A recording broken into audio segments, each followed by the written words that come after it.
Good evening, everybody. This is the Rowan Ridge Farm Friday night farm stream. My name is Stephen Reichert, and we are here to help make America farmers again.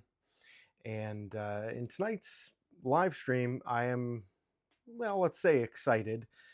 I'm always excited to be able to have a chance to hang out with you guys and to talk a little bit of shop, to commiserate, to plan, to hear what you guys are dealing with and how you guys are solving the problems, because farming is a very diverse type of activity in that everybody's got different challenges and also some overlap between all that stuff. But in tonight's stream, what I want to talk about is how we are preparing for and looking around corners at what may be coming up as things become difficult and complicated in the uh, international politics and kind of those trickle down effects that are going to be hitting us here right in the gizzards.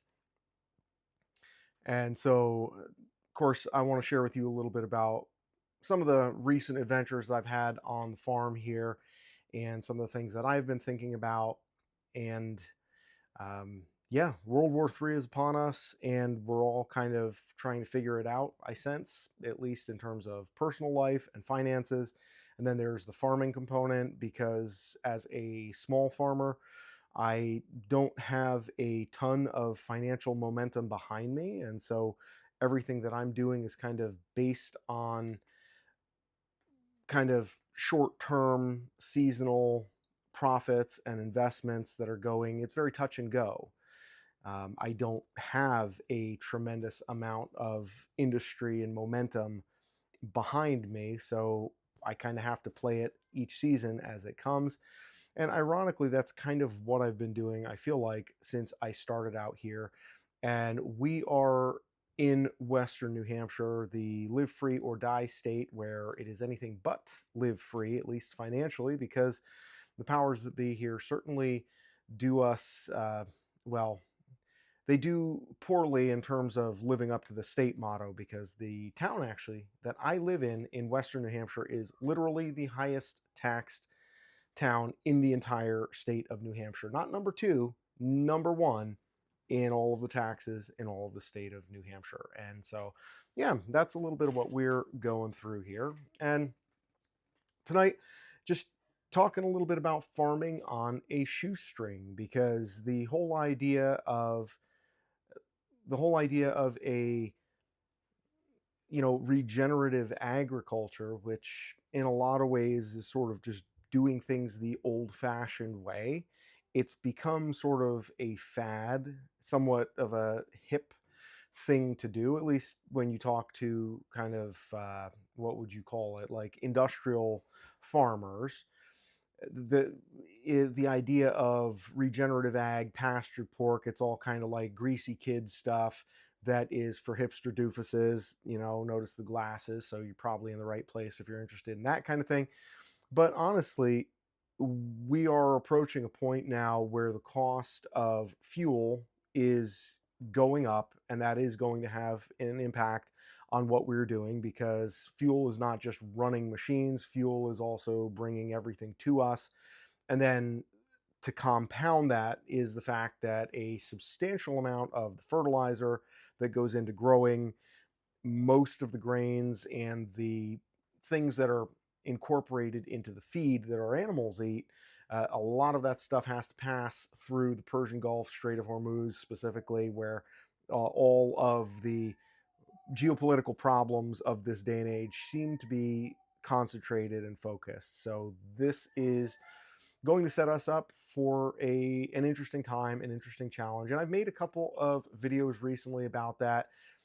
Number one is the one I just made. I posted it yesterday, talking about, kind of, is your homestead ready for what's coming? And thinking about the way that we can view this and the way that we can sort of orient ourselves going into whatever comes next. Because at the end of the day, what we're doing here is always educated guessing. And I think to a large extent that holds true for a lot of what we're doing in agriculture and in farming.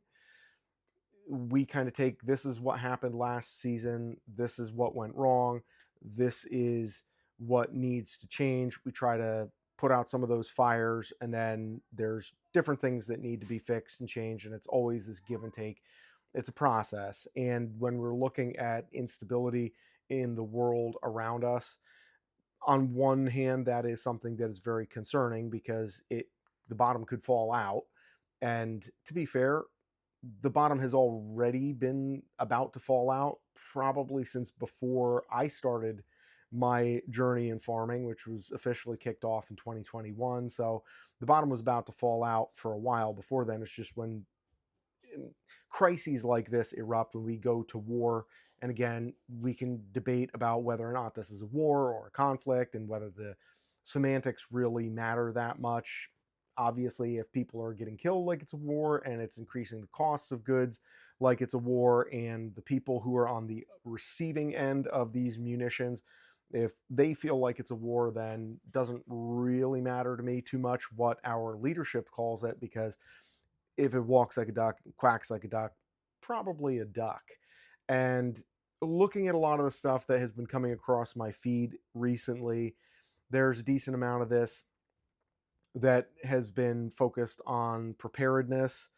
And to be fair, a lot of what constitutes preparedness content in the algorithm age is sort of fear mongering and a little bit dramatic, let's say, in some cases. And the reality is, as I stated in the video that I posted yesterday, uh, I always kind of envision this type of scenario happening much faster. And certainly, the way I've always heard it said, I believe Eric Prince from Blackwater, um, the way he said it was, it happens really, really, really, really slowly, and then it happens all at once. And so we might just be in the really slowly part, and we're waiting for the all at once part to happen, and that may still happen. I think when it comes to a lot of sort of preparedness, the focus a lot of times kind of goes to like a doomsday place rather than a place of common sense and trying to say, well, let's keep our wits about us and try to maintain a proactive view of the things that are going on rather than a reactive view. Because end of the day, systems are going to be strained and ultimately collapse, and that is something that very well, and I'm not trying to sugarcoat this, but like I think that in some ways the system that is under a lot of strain right now, with globalism coming under the magnifying glass as the vast majority of resources that seem to go everywhere in the world magically, they all go through the Strait of Hormuz, and that is under a lot of pressure right now, militarily speaking. And so everybody is feeling this pinch. And that system, this is in some ways, it gives us an opportunity to make our case to the public about the value of what it is that we're doing, and to hopefully have the ability and the bandwidth to win some hearts and minds in terms of the ability to market what we're doing and to bring more people in and to effectively build community. And I mean that not just from an interpersonal sense, but also from a financial sense, because again, if you can't eat as a nation, you don't really have much ability to maintain any sort of country. You don't have any security. You don't really have much else, because an army marches on its stomach. And as a nation, like, that's a big weak spot that we currently have, because a tremendous amount of what we rely on to feed ourselves, it doesn't come from our backyards. And people are starting to realize this, and very gradually starting, but it's going to become much more apparent as the costs increase and things become less available. I actually saw a clip from the Sean Ryan show, and most of you probably have heard of Sean Ryan, ex-Navy SEAL, a very famous, popular podcast. And he was interviewing a guy, I don't know the guy's name. He's candidate apparently for governor in Iowa, and kind of talking about big ag and how big ag has made a caricature of the family farm. And the reality is, big ag is just an extension of big pharma and all the other big industries where they're consolidating, buying up, squeezing smaller entrepreneurs and players and families out of the game, and then they, ride around in their, multiple millions of dollars worth of heavy equipment on their property, and some of them even make videos on YouTube, and it looks cool, and it does feed a lot of us. But the downside is the American family farm is always the casualty that goes along with that, because the sort of cannibalistic economic factors and the way all that goes together, it makes it real difficult for families to maintain control of their farm and to have a legacy of farming where, granddad passes it on to dad and dad passes it on to kids, and everybody kind of takes their turn going through the different processes, and it's able to provide enough. So that's something that I think is interesting, that these conversations are starting to get out a little bit more into the mainstream, even with Joel Salatin. As I mentioned in the video I did prior to the one about, is your homestead ready for the coming apocalypse, more or less. Um, the video I did before that about how I kind of got sucked into doing too many things at once because I drank the Joel Salatin Kool-Aid, read some of his books, and a lot of his multi-species diversity of tactics. And it sounds really good on paper, but when you actually put it into practice, it takes a decent amount of money and time and labor to make that work. And it's very easy to overestimate what that's actually going to cost you in the real world. And by the time you figure it out, you may have many animals beyond what you actually should have. And this was corroborated even by some other people, because at first I was a little bit unsure about going out on a limb and not even critiquing Joel Salatin by any stretch. Really, in the video, all I was doing is just saying, hey, for beginners, just be aware that just because it comes from a Joel Salatin book or Joel Salatin YouTube video doesn't mean that it's the right advice for you with what you're trying to do and the way that you're trying to do it and the timing in which you're trying to do it.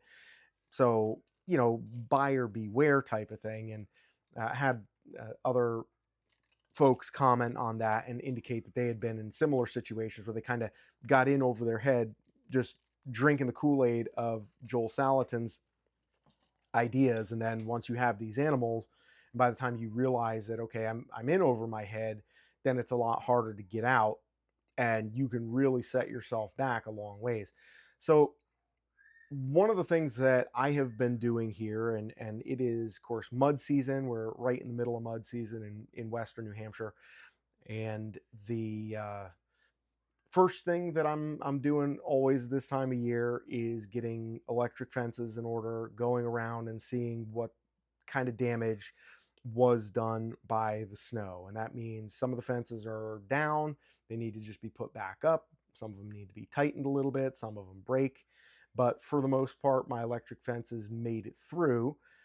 But ironically, a friend of mine yesterday, I let him borrow my grapple for the tractor, a grapple bucket. And so he did me a solid because he produces hay. And so he said, hey, I really appreciate you letting me borrow your grapple bucket. Um, I'm going to just throw 20 bales of hay your way. I'm going to have my kids come over and just stack them in the barn. And I was at work. So I was like, wonderful. Thank you. That's awesome. And again, the barter economy is something that we'll touch on a little bit down the road. Um, so a little down the road in this stream, I mean. So this morning, I went in the barn and I saw the hay and I was like, beautiful. Like I went from being kind of almost out of hay to having enough to kind of get through hopefully like into mid-April, where things start to dry out and green starts to come up and everything turns from just a mud pie into beautiful spring pasture. And it happens almost overnight, but it's real ugly for a little bit. And I said, okay, good. Like I'm good to go. Got some free hay. My friend did me a solid. I was able to help him out, letting him borrow some of my equipment. And then this morning, I'm in the house and I see somebody come walking up the driveway, and ask my wife, like, who is that? My daughters, the little ones, they were in the window and they're like, oh, here comes somebody up the driveway. And I was like, oh, geez, what's this? I'm always a little afraid when somebody's coming up the driveway because it's like, oh, great, this is somebody telling me that the dog is running around, or my worst nightmare, and this probably speaks to the privileged and insulated life that I live, but my worst nightmare is somebody's going to tell me that one of my pigs are out, because that's always like something that I'm really, really not looking forward to. And here comes this neighbor girl. I hadn't seen her for a while because she's friends with my wife's daughter, and well, actually all the kids, but she's been kind of busy doing her own thing, so hasn't been over here much throughout the school year. And I'm like, wonder what she's doing here. And she's like, oh, hey, yeah, I saw your pig. There was a pig out in the road, and I wasn't sure if it was yours. I thought maybe it might be one of yours. So I figured I'd come over. And I was like, oh, no, please don't be one of mine. And down the road, there's a couple other people that have pigs, and they tend to not always, or at least in the past, they have tended to not keep them in very well. Kind of like the solar charger type of thing. And it was like, well, I want to keep the solar charger because solar chargers are cool. And who cares if it only puts out 0.5 joules and it's all overgrown? Like, these little pigs are just going to get out and do their thing. I don't know what they changed, but their pigs don't get out as much anymore. But what used to happen is anytime there was a pig out anywhere in town, usually there would be a post on the Facebook page and I would get tagged in it because, well, it's got to be one of my pigs, even though my pigs have almost never, knock on wood, my pigs have almost never gotten out, and I'm generally am pretty tight on that situation. Anyways, here she comes up the driveway and she's like, yeah, there's a little brown pig. And that was kind of my first warning, because any of the neighbor pigs, they're not brown, they're always pink pigs or white pigs of some kind. And I was like, oh, great, that's probably mine. So to make a long story excruciating, I went and got the pig back in, got the animals fed for the day, and I went out to the barn and I looked, and as it turned out, the kids that had stacked the hay in the barn, doing me a solid, which I was super happy about, they actually wound up unplugging the extension cord that plugged in my fence charger. So unbeknownst to me, and it's kind of a good thing that it happened this way. But if I hadn't have found out that way, who knows how much more it could have progressed, because a lot of times if the pigs, if you give them an inch, they'll take a mile. And so what wound up happening, got that pig back in, and then did a bunch of repairs to the fence and plugged the charger back in, made sure everything was solid. And good news is that my fences are now running somewhere around 5,000 volts, which is the lowest acceptable range of voltage that I will take. I'm going to have to restring a lot of the electric fence, the aluminum wire, and to get that buttoned up. But that is how my day has been going. So, guys, I want to just welcome you all, jump in the chat a little bit here with you guys. If you haven't done so already, please like the stream. If you're not subscribed to the channel, subscribe. We have a lot more useful content coming out, and the more you guys give me feedback on what it is that you're interested in, what you're struggling with, what you're working on, we can always commiserate, collaborate, and share what we're doing here. Because again, my goal is to make America farmers again, because the whole concept of centralized big ag has obviously failed us, which has been made obvious by the fact that when the system wobbles globally, everybody starts falling out of their chairs locally. And that means that it's like stress testing the system. And to a nation that had politicians who actually cared about their people and were prioritizing their interests, imagine such a thing. I don't know that our current situation reflects that in reality, but if you did care about your country, you would look at this and say, oh, geez, this is handwriting on the wall. Perhaps you would have said that after 2020 when the same kind of dynamic unfolded, because the supply chains are all global, and when somebody has a hiccup overseas, now everybody else gets indigestion. There's a saying that goes with that when what is it? I want to say it was from Churchill, something to the effect of, when America sneezes, the world catches a cold.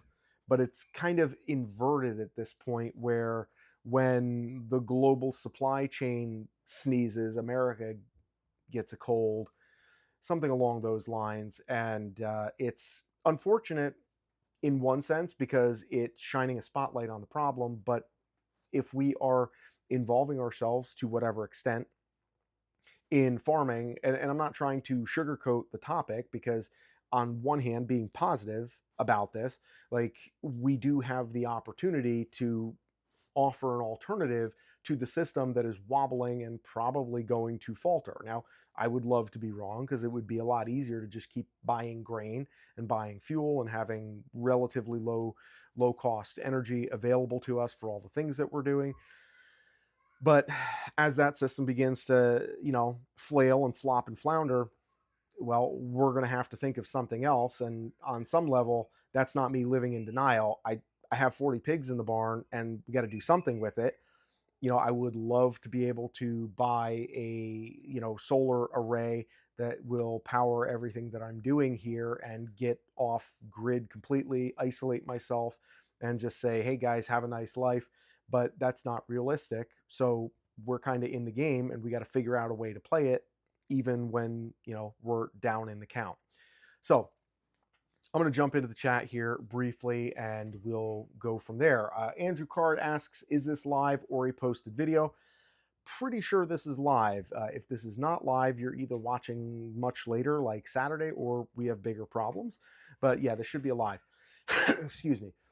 Secret Noise Pictures says, I can agree with you on being over your head, but I will say if you look at Joel, folks tend to forget that he did start just with the chickens. That was the focus at the beginning, and he added other animals on later. Yes, well said.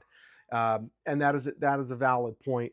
And it's hard to represent everything perfectly when you're giving your perspective to people in sound bites, because there's always context that you don't have an hour and a half to tell people. So I certainly don't hold that against Joel Salatin. My thought is more that I want people coming into things to understand the other half of the equation so that they're able to make good decisions, which frankly is has been what I've been doing with like the Idaho pasture pig, based on the positives that they're in the coonies and some of that stuff, which ironically, with the way things are going and the fact that regenerative agriculture may wind up very soon becoming the standard as opposed to the exception, some of these other breeds of pigs that are able to get by on less grain, they may really come into their own, and the whole dynamic may invert. It's too soon to say that, and I wouldn't necessarily uh, I wouldn't necessarily go all in on reinvesting my money on different breeds of pigs to accommodate whatever is coming. But a couple of the things that, oh well, this is worth sharing, since I'm sharing my catastrophic failures. Um, my orchard that I started planting about 5 years ago, and I've added to a little bit every year. I did not do a good job of putting, like, what do you call it, hardware cloth around the base of the trees and keeping out the varmints. So a substantial amount of my trees have been girdled, and that's going to reduce my orchard. Although I'm gonna just plant more stuff in there, and I'm gonna get it growing again. I had a bunch of apple trees, had a couple of nectarines and peach trees, which surprisingly enough do grow here in New Hampshire, uh, with the right trees, the right breed, I guess. I'm not a tree guy, obviously. Otherwise, I wouldn't have just stuck them in the ground and walked away. I didn't realize the extent to which the animals, because like I've had them through previous years, and usually they take a little bit of damage on the bark, but these ones were just girdled like, I mean, a tremendous amount. It was way, way, way beyond anything that had happened in previous years. So that was a little bit surprising. So I have to recycle some of those trees that are certainly going to die. The good news is I have a lot of oak tree saplings that are all over the place and kind of annoying and in the way. And I'm going to work on adding some of those into my pasture to try to build some of the hardwoods. And that those are literally trees whose shade I will never sit underneath, but someday hopefully they can be used to uh, help feed herds of pigs and, you know, whatever other critters, because like the hardwoods, they just give so much, they give so much benefit in terms of the amount of food that they can produce, and then obviously lumber and firewood, if you know, if it comes to that. I think I've mentioned on previous live streams, also interested in adding more mulberry. In years past, the mulberry trees never really got touched. It was always the apple trees that seemed to get the worst of it. And this year, the rodents went after the mulberry trees. A couple of those got irreparably damaged. And so I got to trim some of those out, bring some new ones in. And I know what I have been doing here to more or less prepare. Um, I do have some ability to stretch my feed by working with other farmers locally here to use whey and some other waste products, which whey is kind of a pain in the butt to deal with during the winter when it's really cold. As it turns out, for the next 9-10 months, it should be pretty decent temperature wise dealing with whey, so I can use that to stretch the feed costs a little bit more. I have typically bought more seed for the pasture than I need at any one time. And the thought process there was always just like, I don't know how much I'm going to plant. I don't know how much of what I plant is actually going to take, because some of what I planted last year invariably comes up. And then sometimes it comes up bigger and better than what I thought it was going to, especially after it's been kind of stomped into oblivion by the pigs. So I'm always a little bit tentative, but I tend to buy a little more seed than what I need. So I'm always kind of stockpiling some of that, and especially the cover crops and the legumes that are relatively good value for money. Like buckwheat is one that comes immediately to mind, and also oats, cereal rye. Clovers are pretty expensive. Alfalfa is pretty expensive, but also cowpeas and field peas, some of those as well, that I'm going to be working into the rotation to try to take a little bit of pressure off of the feed, and then going to be opening up the upper half of my woods above the barn. So that's probably another 3 or 4 acres of woods that I'm going to be opening up. And I'm going to make a video out of this, where, because I have to do it in stages, but basically coppicing, which you guys might know coppicing, but what that basically is, where you take trees that you don't need and you knock them down, but you don't completely sever the base. You leave a little strip of bark and tree fiber attached. And what happens is the tree folds over and it sits on the ground, and it still has that circulation intact to the stump. And so the foliage still comes out, and it can go on for several seasons in many cases. And what this does is it allows the animals to actually graze off the foliage of the trees. And again, little things where, I mean, the way I look at it is, if people were raising hogs in this terrain and this part of the country 200-300 years ago, when there weren't even like railway systems to bring feed, and it was root hog or die, I think there, you know, it's gonna potentially, and again, I'm just thinking not worst case scenario, but like 3/4 bad, like worst case scenario, when you have invasions, boots on the ground.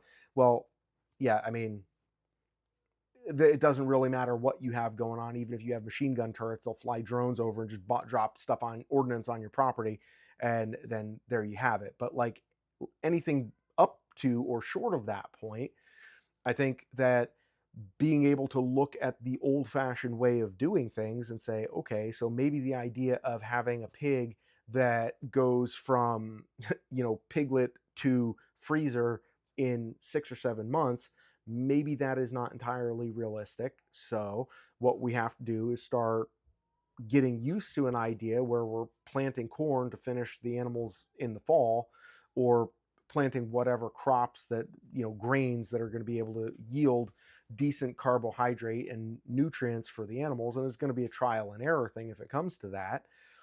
But it's hard to anticipate because we can watch all the YouTube videos we want and research everything as much as we want. But until you're actually in that position where you have to say, okay, this is the best I can do, let's see what happens. And then you learn a lot and you figure it out along the way.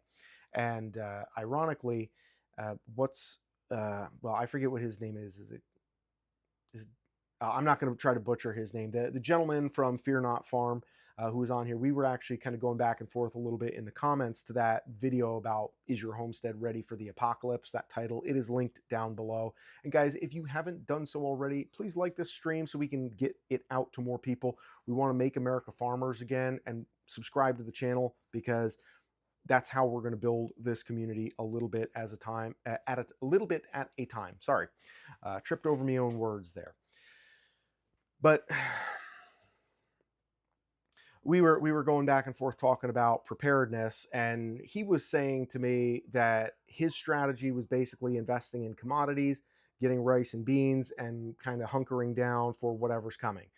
And that's a valid take. I actually kind of push back on that a little bit because I think that when these types of things happen, like looking at the Great Depression, for example, similar in some ways, but when these types of things go on, when they happen, there are some people who lose their ass because either just time and circumstance and just the way the mop flops, right? Like if you need to have a little bit of money to ride it out and you just kind of got tapped out because you were behind on a couple bills and then you paid them off, you got caught up, and then now here comes the bank that wants to call your loan and you don't have anything to give them, and well, so that's the way the cookie crumbles, right? But there are other people in those same types of events who aren't necessarily better off financially, but just manage it differently or see something different when they're looking at the crisis unfolding. Because to me, and granted, it's easy for me to say this in a part of the country where water is plentiful and heading into a time of year where electricity is certainly nice to have, but not nearly as essential to have, relatively speaking, as it is, let's say, if we were having the same conversation like middle of November in New Hampshire, thinking about no electricity, not able to afford heating, oil, propane, that kind of thing. Very different conversation. But I'm advocating for trying to act rather than react and look at the ways that this might be able to be used to our advantage to be able to take some of the market share away from the big ag system and way of looking at things and doing things, and to try to, you know, recapture some of that. And I don't think it's a completely unreasonable thing to consider, especially, and I know some of this is going to be very, very variable based on where in the country you are and what the natural challenges are.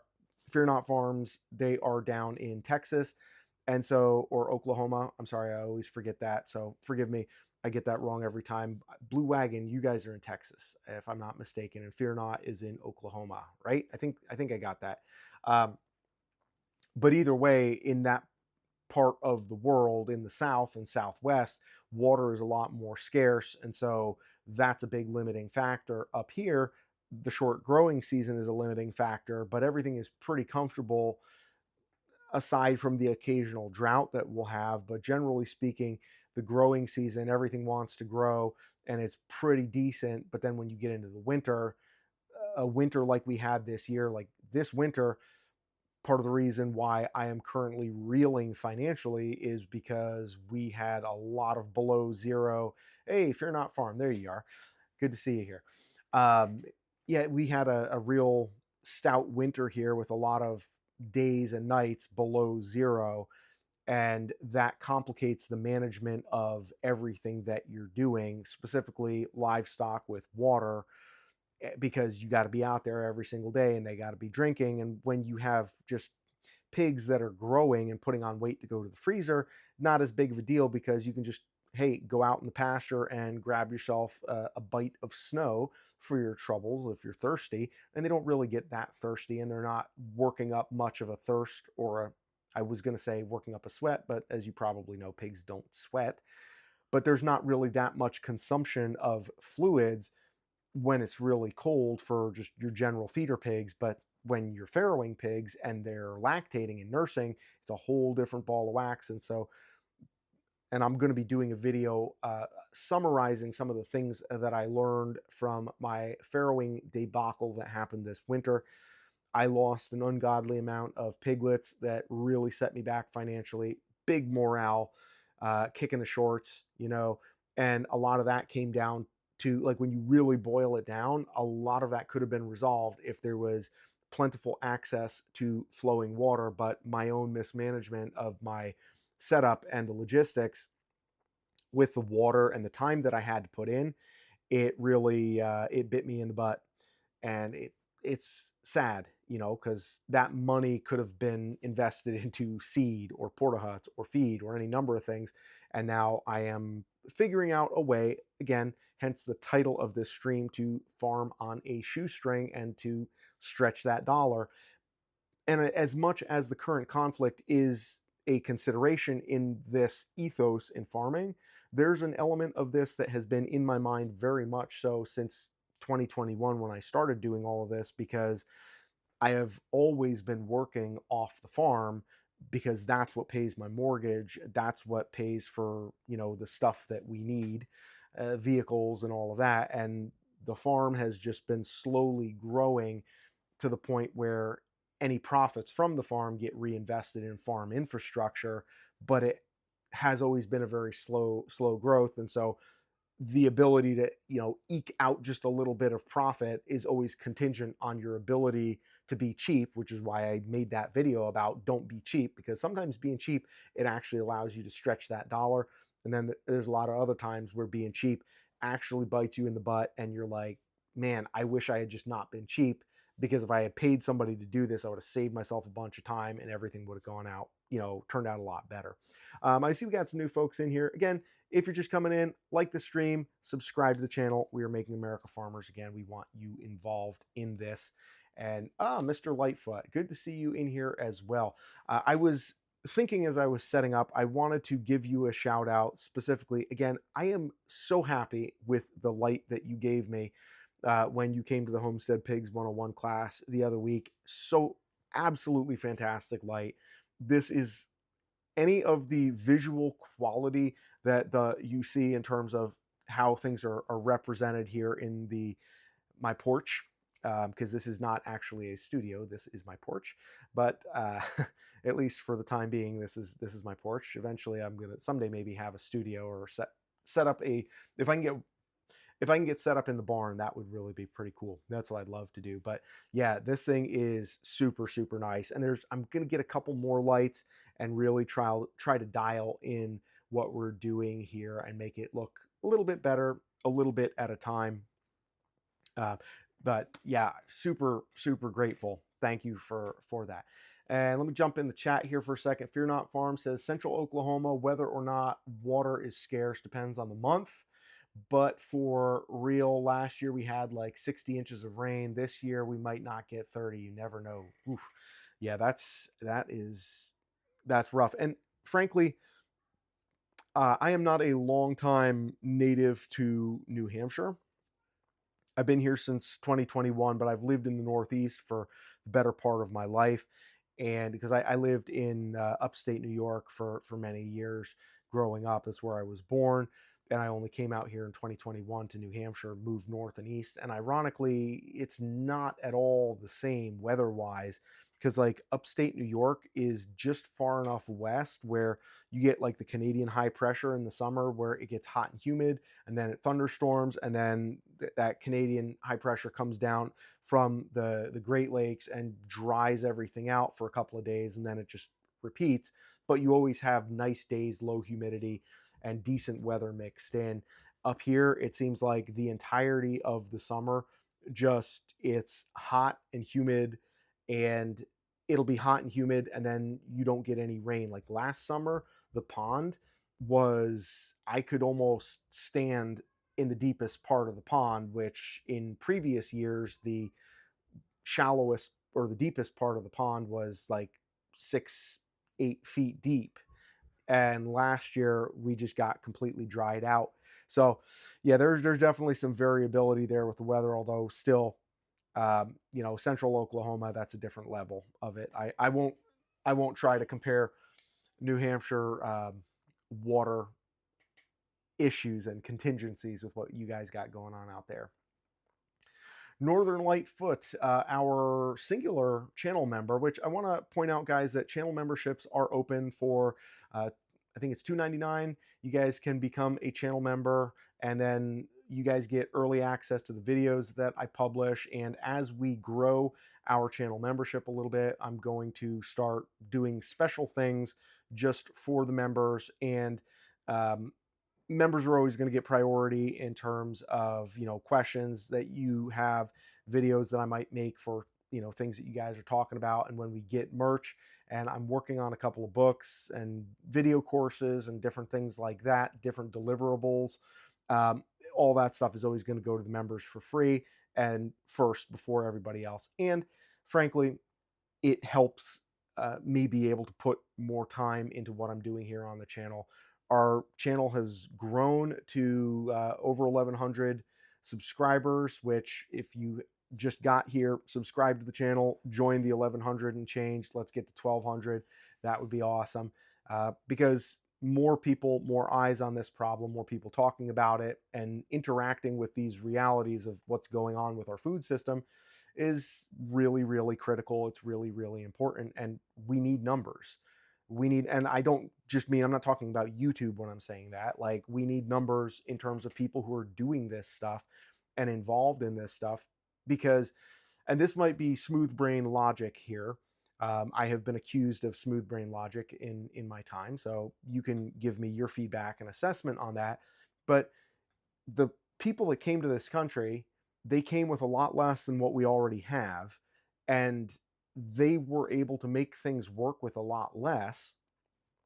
So there's got to be a way that if we work together and we're all kind of dealing with a lot of the same things and we're in relative proximity and community, that we ought to be able to make things work, give or take. I mean, obviously, the subtraction of technology, conveniences, and resources that, are reliant on the global economy, that's going to put a cramp in our style, but we can figure it out together.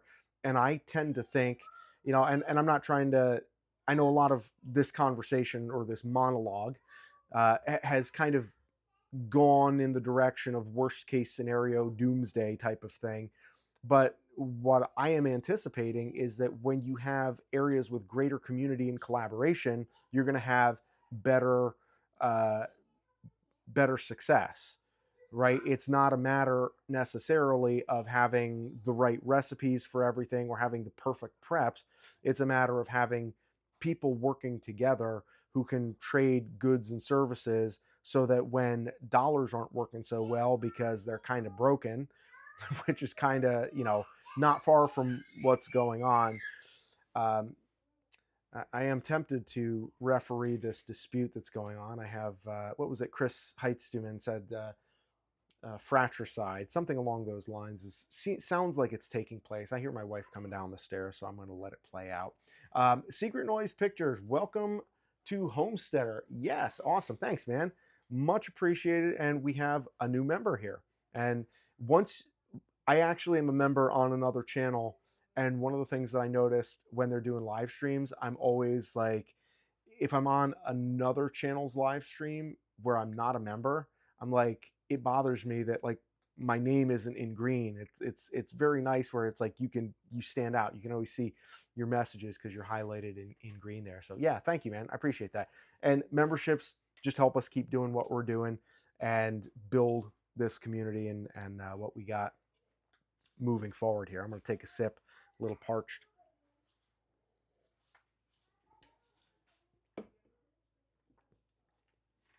Fear Not Farm says if it gets to that point where the bank is trying to take everybody's farm because the financial crisis gets that bad, I think it's up to everybody to say no. Yeah, 100% correct. And again, this is something that comes down to community and the integrity of the community to stand by each other and to help, because that is something that happened. I want to say Great Depression. I don't know exactly what the time frame was. uh, Green for the upside down state, says Secret Noise Pictures. Yes, Vermont. That's you definitely have it. It fits if the shoe fits, right? Well, welcome aboard.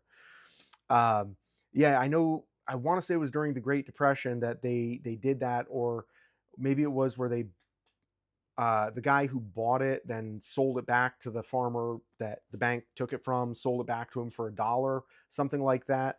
But there was people standing by each other to help throughout the process to make sure that, the people weren't getting screwed out of their land, because at the end of the day, the banks and the bankers and the government, they are here to serve us. And there is a certain point where, well, I would argue that we have more power than them. We just lack a lot of the control over infrastructure, in the same way that, like, if you think about it, if my pigs really wanted to and they had the malevolence and the Machiavellian thought processes to do this, they could certainly end me without much difficulty. They have the, I was going to say manpower, but they have the the physical capability to eliminate me, right? But I control the access to their feed, and I also control a couple of key elements of the infrastructure, like the electric fence and the latches that control the gates. But beyond that, they're completely outweighing and outmatching me. But it's those little bits of leverage that I have that allow me to be the farmer and them to be the cattle, rather than having the shoe on the other foot. And so I think that ultimately it's the aggregation of people who are not willing to be treated like cattle coming together and saying, no, we're not going to go that way. We're not going to participate that way in the system that relies on us being subjugated and being cattle, but rather we're going to do this in a way that is responsible and that is fair and that is decent, that will provide, where we can provide for ourselves and provide for each other. So that's, yeah, 100%. And that's one of the reasons why also I think that my thought process here is not necessarily to say that I'm looking to feed my community and I'm going to be an evangelist in the community and giving everybody free pork chops if everything hits the fan. But being realistic, like, what am I going to do with 40 pigs? I can only feed at one time that many animals with the property that I have. So some of those animals have to go somewhere and we have to figure out something to do. And so being able to, let's say, strengthen alliances or have something to contribute to other people and bring in some community in that process by doing so, that's something that I look at as a very real possibility and something that I would like to see happen and that I hope happens. And I can tell you, I think I'm trying to think here. Uh, Current viewers. Okay. Sorry, I got distracted there for a second. Just looking at my analytics here. Um, like the whole issue with the fertilizer, which is something that is limited, and I talked about in the last video that I uploaded, where a lot of the fertilizer that's used to grow the corn that the pigs eat and the soy and the oats and everything else, as well as the seeds for all of the cover crops that, even if we're doing a regenerative model where we have to get seeds, those seeds are still fertilized, and that fertilizer, a substantial amount of it, is coming through the Strait of uh, Hormuz over there.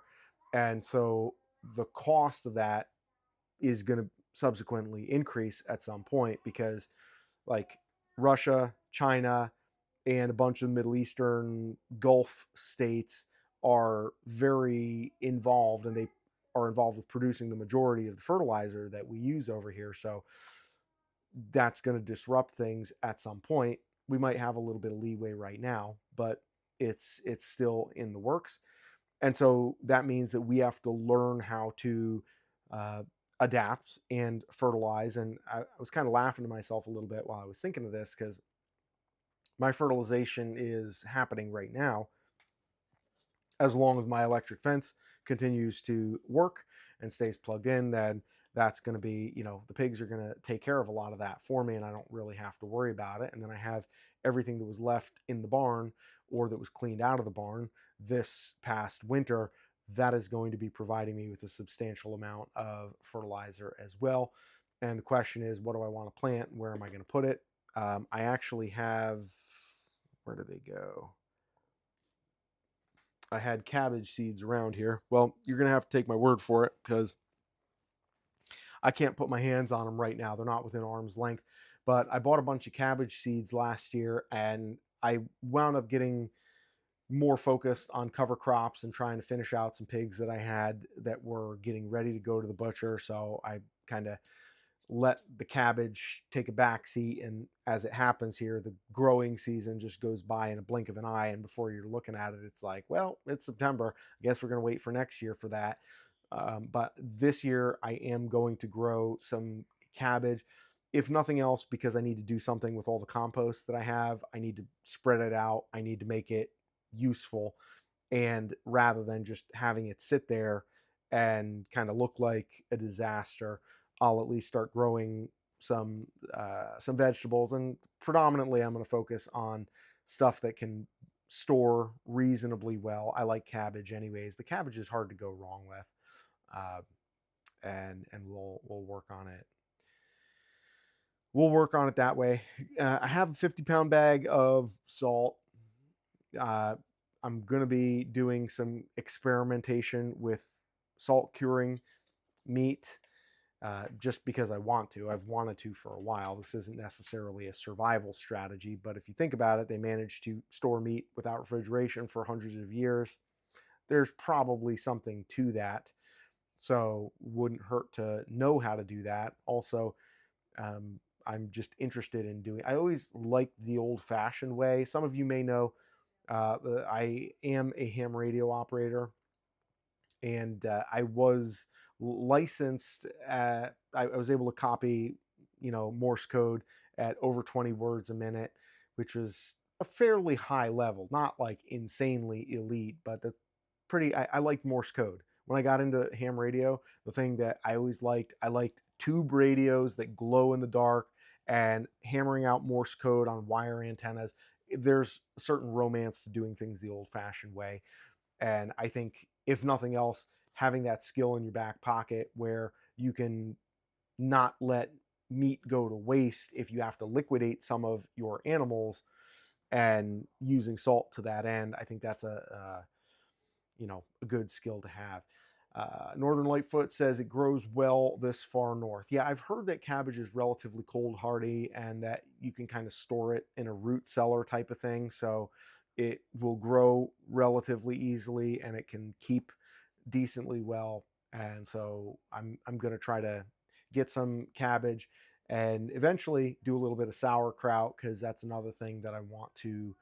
Once I do it once, then it's easier for me to repeat. A lot of it is just getting it done the first time, so that I know what I'm looking for and I know what I'm doing, feel a little more confident with it. Then it's easier to kind of rinse and repeat, and just, work on the system a little bit, so that it can be replicated more easily. Fear Not Farms has a problem with ham radios, that it can be tracked very easily. Yeah, that's true. Um, I guess my thought with ham radio is that, I mean, I became a ham operator. I don't know how old you are, but I became a ham operator like in 1996. Yeah, I was 13 years old. So that's when I started doing that. There was pretty much not even internet or email at the time. although we had it drilled into our heads that you could still be tracked, and if you were illegally transmitting and doing like CB operator crap and acting a fool, that the FCC would find you and they would come and take your radio and they'd fine you and all this other stuff. Which there was always, like, I remember there's this group of old veterans that used to hang out on 3865, which was the 80-meter wavelength band, and they would just like hang out and shoot the breeze. And I was, 13 years old. I was like, oh, this is cool. Like, there's these like older guys that were, ex-military, and they were like talk all this crap. And there was always like 5 megahertz down or kilohertz down, there was always these like Mexicans that they would be playing mariachi music and all this crap. And on ham radio, it is highly illegal to be playing music because it's not for broadcast. It's meant for station to station communication, and the FCC is pretty strict about that. And I remember that, like, we'd be talking, and then all of a sudden we'd always hear the interference from, because like 5 kilohertz in radio terms is pretty close, and so there's a little bit of overlap. Like when you're talking voice communication sideband, uh, it has kind of a 10 kilohertz window, and so like if you're on 3865 talking, the next open frequency would be like 3855 or 3875. Like, you got to have a little bit of elbow room to be able to work that way. And these guys would always be just like, cracking wise down there. They weren't speaking English. They did not care at all. And we would, always go down there and like try to get them to shove off and whatnot. But yeah, I mean, I don't know that I think the idea of anything that is not trackable, I think in this day and age, is kind of a fool's errand. I don't know that that's, yeah, trying to not be trackable is not something that has even realistically entered into my consideration, because unless we're going to go back to like carrier pigeons and handwritten letters, I think the best bet that anybody has is a place where communication is not permanent. And that's one of the things with ham radio compared to, let's say, what we're doing here. This is going to live on the internet, stored away on some server for millennia, presumably. Whereas you go on ham radio, you have a conversation with somebody. Yes, you can be tracked. Yes, somebody may have heard you, but they only have that window when you're there. And after that, it's gone. It's vaporized into the ethers. It's not hanging out there to be tracked in your absence. And I'm not really worried about being tracked, because end of the day, advertising and trying to get people to subscribe to my email list and come buy my pork and my piglets and stuff, I'm putting myself out there on the map. And if things really become that draconian and dark, I don't think anybody is going to be in a position where they're going to, we're talking fractions of uh, very marginal improvements that are going to be made from the people who have gone further away from the grid and isolating themselves, versus the people that are just like, well, this is what I'm doing. I don't have anything to hide, and I'm not going to put my efforts into that. I'm not saying that that's not a worthwhile thing to do, but what I would say is that where we are at right now, where I am at right now, I don't have enough resources and time. And I think everybody is subject to the time thing, because given the events that are going on, time is like, it's coming, ready or not. And so, resources that we maybe you have more, maybe you have less, but whatever resources you have are only as good as the time that you have to implement and execute whatever you're going to acquire with those resources. And so that's something that I think you got to kind of prioritize. And for me, trying not to be tracked, that's not something where I'm putting my time into. Um, but and I understand you're saying that, like, a scenario where you're trying to use ham radio to communicate because all the other systems are down. In that case, bad people absolutely want to hone in. Yeah, for sure. Although there's a fairly robust network of people who are ham operators, and so there's networks where they can communicate and spread the word. But yeah, it's there's pros and cons certainly either way. Um, Encrypting, Yeah, I don't know about encrypting ham radio communications. I don't know about that. I don't think, I mean, well, there is radio teletype. So that is encrypted in that, like, you have to receive the signal in order for your computer to decode. Like, it sounds weird to listen to it. So if somebody's just listening with their ear, they can't hear that that's a picture that says X, Y, and Z. But if you have your radio hooked up to a computer that can then ingest and interpret that signal, it can, I mean, so it is sort of encrypted, but it's not like encrypted where it could keep somebody out who really want, I mean, if we're talking about like the feds or anybody who had resources and who really wanted to track you down, yeah, ham radio isn't gonna keep you safe. Northern Lightfoot says, actually, no, let me go back a little further. Secret Noise Pictures. I've always wanted to build a salt box and throw a couple hams in there and do the same thing. There's something pretty majestic about the old ways. Yeah, it's very like exciting to think, like, I feel like I'm cheating the system, like I'm pulling something over on somebody when I am able to store something in a way that does not require electricity or, modern conveniences to work. So, and I am going to do that. I think the easiest way to start out with any kind of salt curing, and there is a channel called A Pinch of Patience. I should link her channel down in the description for this video. Not that she needs any more subscribers, because she's got a very, you know, very big channel with a lot of views, but deservedly so. She does a lot of salt curing and preservation, and she makes it real simple, which I appreciate. Um, and from what I can see, anything that doesn't have a bone in it is going to be a good and simple place to start with any kind of curing, just salt curing. Bellino's Bounty says Anna and I are taking a swing with daikon radishes this year, see where it goes. Cool. Yeah, I've heard very good things. I've had them in some of my cover crop mixes. Have not had a great result with them sprouting and germinating. Some of that may be due to kind of the timing window when I planted them, etc. But I am far from an expert when it comes to like planting pastures and pasture management.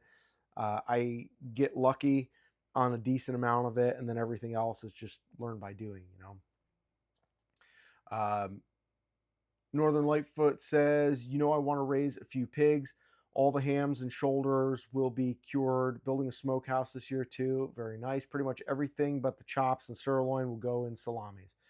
Yeah, great. I mean, those are all real good eating, and it's a good way to keep stuff around and keep it with you.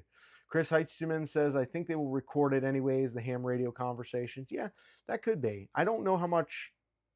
Well, I mean, there's got to be somebody. There's got to be somebody in the three-letter agencies that's paid to go and like hang out and listen to the people talk on there. I can't imagine. I mean, that must be a boring job, frankly. But yeah. Northern Lightfoot says, when I say cured, specifically prosciutto, coppa, and sopressata, all good dishes. Yes, I would definitely go for some of that. Chris Heitzman says there are single-use ciphers that could be used that could theoretically never be broken because there isn't a pattern repeated, but with modern computers, I wouldn't be too trusting. Interesting. Fear Not says, well, yeah, you would be able to see where it came from, but you wouldn't be able to know what they were saying. Yes, also true. Northern Lightfoot said, I watched her, meaning A Pinch of Patience, presumably, cure lamb. Yep.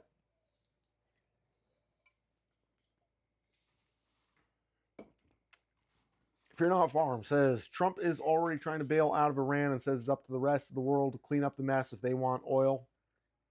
I've always wanted to make salami and so many things I want to do, but I'm strapped for time and resources to get to them. Yes, I definitely hear that. Who knows what's going to happen? I mean, I think in one sense, in terms of just global events, it kind of would serve me right after all the fuss I'm making and I have made and I will continue to make, because at the end of the day, even if we get away with it, the fact that we got dragged into this situation in Iran is, well, it represents a significant bit of lying, is the only way, or dishonesty, let's say. A significant amount of misappropriation of priorities by our leaders. And there's a lot of different ways we could look at it. I just can't see a way that we get out of this and everything just goes back to normal. I would love to be wrong about that, as I've said repeatedly, um, because having to do more with less, I would like to try doing more with less and get good at that just for fun. But being forced into a position where it's either do more with less or goodbye, Charlie Brown, right? That is not a scenario that I would like to have to deal with. You don't want to have to live through um, interesting times. There was a curse in Chinese was "May you live in interesting times," and that's kind of what's going on right now. Um, yeah,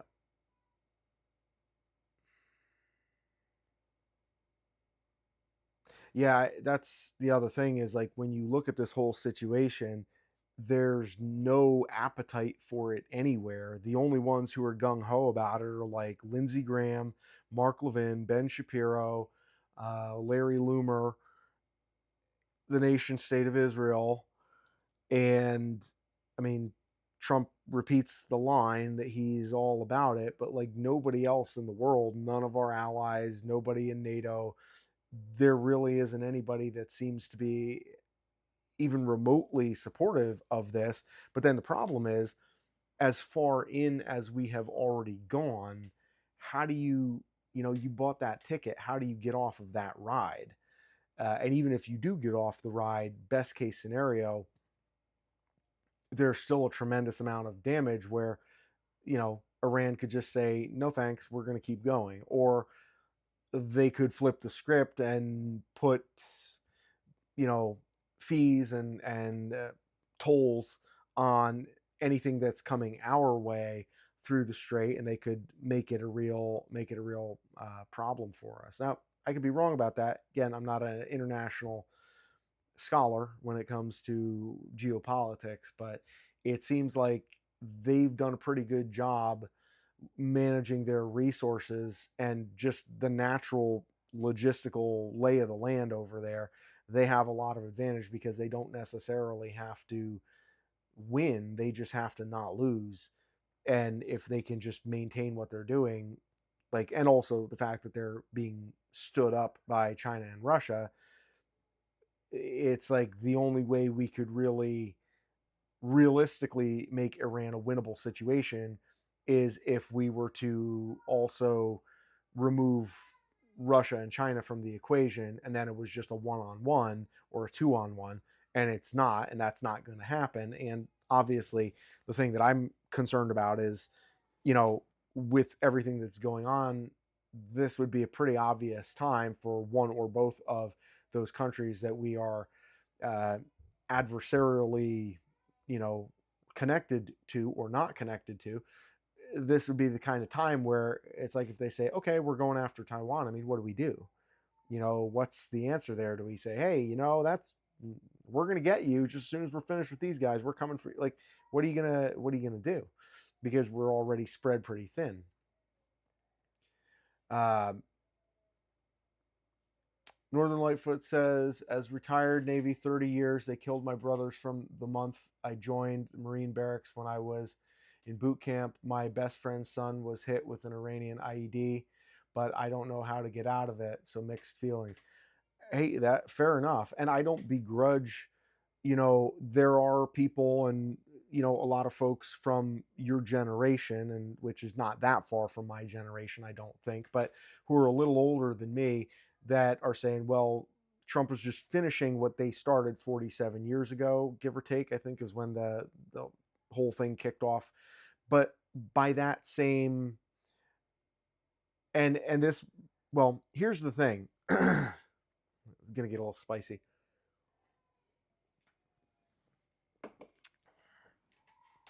Um,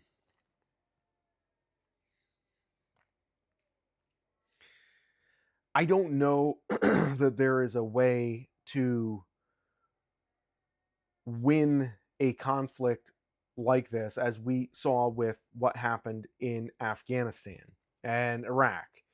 It's always going to be a lot of unanswered bloodshed, and that the pendulum just keeps on swinging, and it costs a lot of money to be involved over there.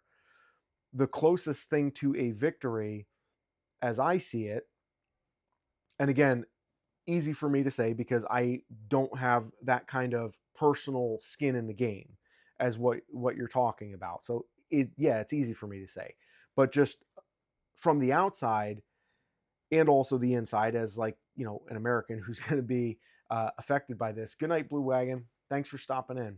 Appreciate you taking some time to be with us here. From somebody looking in from the outside, the thing that I'm looking at is, just not to mince words, the shortest distance between 2 points, and all the drama that has come our way in the Middle East. There's like one of two ways to look at it.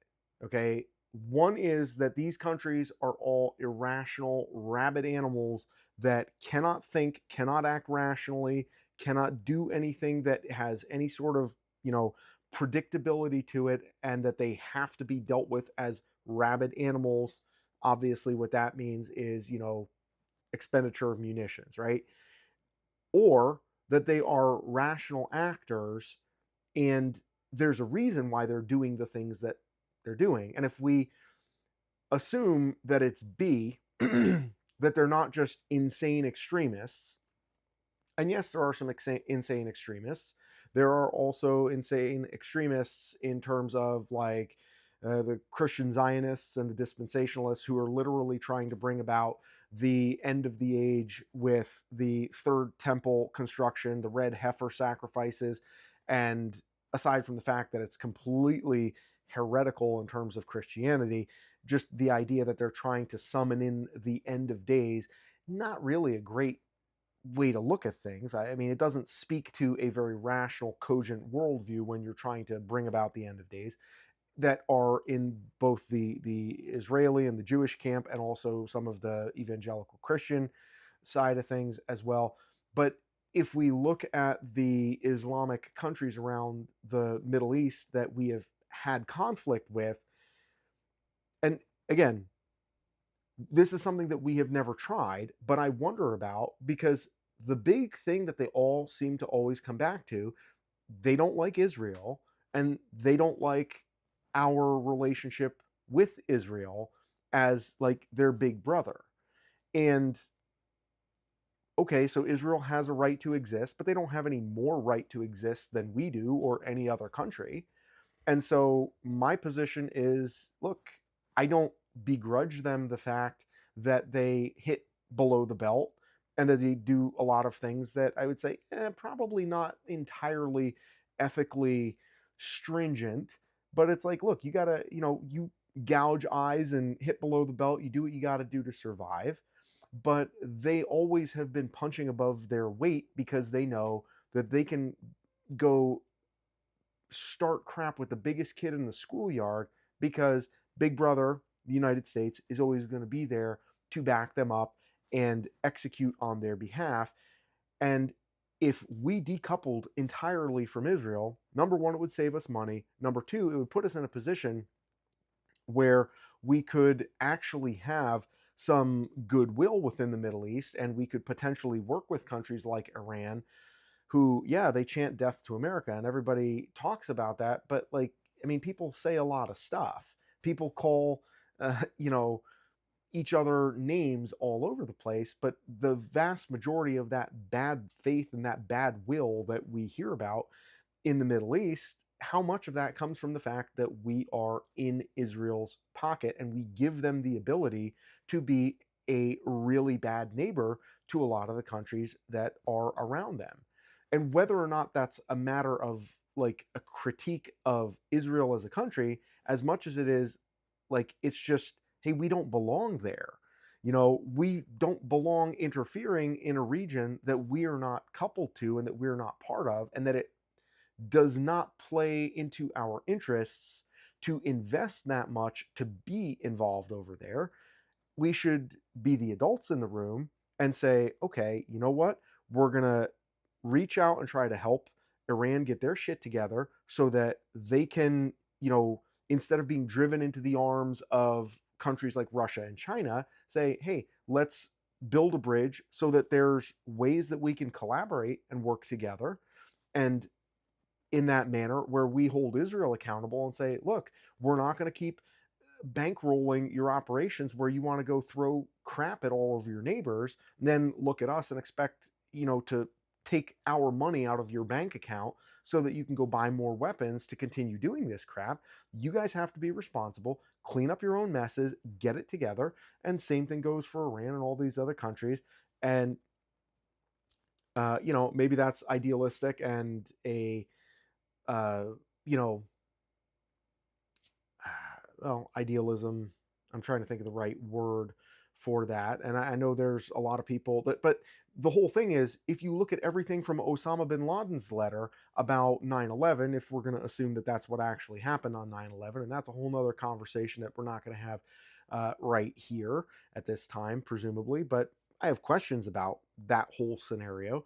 But that notwithstanding, like, we have been told by these countries for decades that, like, yeah, they really have a big problem with Israel. And so our role in supporting Israel is what's getting us to this point. So the question is, like, why? And why don't we try just not doing that and seeing what that looks like? Because as far as I know, since more or less the 60s or 70s, we have been all in supporting Israel and backing them in all of their military stuff that they've been doing. And, that wins us a lot of enemies. And even if we were to not necessarily position ourselves in an antagonistic way towards Israel, to at least position ourselves as the grown-ups in the room, where we say, okay, this stuff needs to stop, and where we get all the dogs on a leash. And I think that it's really unfortunate, because listening to what Joe Kent was saying, that, and this is stuff that makes a lot of sense to me, because I've been kind of thinking in this direction for a while, but that Trump had and technically still has, a really good opportunity to resolve a lot of these issues, because the Iranians take him very seriously, because he did wipe out a couple of their leaders in his, I guess, first, at the end of his first administration with Soleimani, and I forget the other guy's name. They know that he is not just, talking through his hat when he says, hey, look, don't screw around. But you can't really get a lot of cooperation out of a country like that, especially when we're talking about nuclear armament, when look who's on the other side of the table, like standing behind, like Big Brother is standing here saying, okay, Iran, you need to get rid of your nuclear weapons. And behind Big Brother back here is Israel, who's like, thumbing their nose, because they got nukes out the wazoo, which they got because they stole secrets from us that may or may not have had anything to do with, well, whatever. We don't have to go into that, but definitely Jonathan Pollard, and there's espionage, nuclear secrets. There's a lot of operations that have happened for them to become nuclear armed, not been inspected, not signed any nuclear non-proliferation agreements or treaties, not allowed any of the industry standards that the other nuclear armed countries have had to submit to, and that we were putting Iran through its paces, and that to a decent extent for a certain period of time, Iran was submitting to those oversights. And it's like, okay, like, why don't we just put everybody down to square one and just say, okay, no more nukes, get rid of them, and that way we're all on the same sheet of music. And so you don't have Iran needing to have nuclear armament, because the way they are viewing it, and this shows that they are rational, uh, they're rational actors. It's like, look at in the 12-day war in last June when we destroyed their nuclear capability until we decided that we needed to go back, and then it wasn't destroyed, so we had to go back in just now. But when we first did that last June, they could very easily have used that as a, if they were looking for if they were a rabid animal looking for an excuse to break the leash and just like glass everybody in the region, that absolutely was a valid reason where they could have gone ahead and done that. And instead they said, okay, we have to, make a little show of force here, so we're going to drop some bombs on some of your stuff, but we're going to try not to hit anybody, just heads up. And they did that. So that indicates there's some rational thought process at play where they want to be successful, as opposed to just madmen who want to kill everybody, and all their sole purpose is that they want to come across the ocean and kill all of us. There's, that means, to, in my mind, as I look at it, that there's probably some negotiation that could happen if we were to decouple from this attachment to everything Israel says is correct, and we're going to do everything that they say the way that they want it in the time frame that they want it, and not hold them to the same standard of account. Because if we were to say we're going to hold everybody to the same standard and put everybody on the same sheet of music, I think you probably would have a much better, like, that would be a big enough win for countries who are antagonistic to Israel if we were to come in and be the grown up in the room, because Israel's not really in a position to argue with us, all blackmail aside. But they're not really, like, we're kind of neutral, and we could come in, be the adult in the room, and say, okay, listen, guys, we've bankrolled you for all this time, but enough is enough. Knock this crap off. Like, get rid of the nukes. Now is the time. Knock this stuff off. And seeing Israel taken down a peg or two would put Iran in a position where they'd be willing to say, okay, we could maybe leave off. We'll just call it even at this point and work on rebuilding. And look, you're not backing up Israel's belligerence towards its neighbors at this point, because you're making them de-escalate and get rid of their, their nukes and stuff like that. And you have some leverage then potentially to get Iran to also do that, because at least in theory, this is just, I'm thinking out loud. I'm not a military strategist, obviously. Let me get into the chat here for a second. Andrew Card says, well, actually, no, Fear Not Farm says the ranchers that's footing the bill for the red heifer. Yeah, I have heard a little bit about that. The red heifer guy out of Texas. Andrew Card says, George Washington said it best, don't get involved in foreign affairs. He said a bunch of other things that almost exactly apply to the situation where, there's a favorite foreign country, this foreign allegiance that become favored, and so nobody can push back and critique. And it's really unhealthy, and that goes bad quick. Chris Heitzman says the problem with that whole line of thought is free trade. Whenever you're trading on the world level and countries are threatening global supplies or people, that affects trade and therefore our economy. Then we're involved. Iran-backed proxies have been launching missiles and drones at any shipping for years.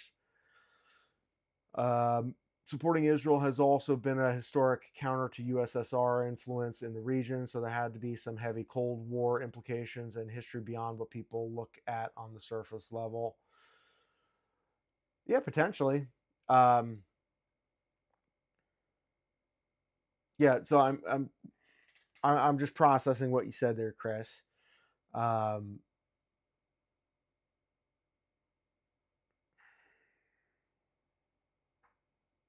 I guess the thing that I'm thinking about, and again, just off the top of my head, is, and right now in the situation, embroiled in the middle of a more or less war, I don't know that this really works anymore. But 6 months ago,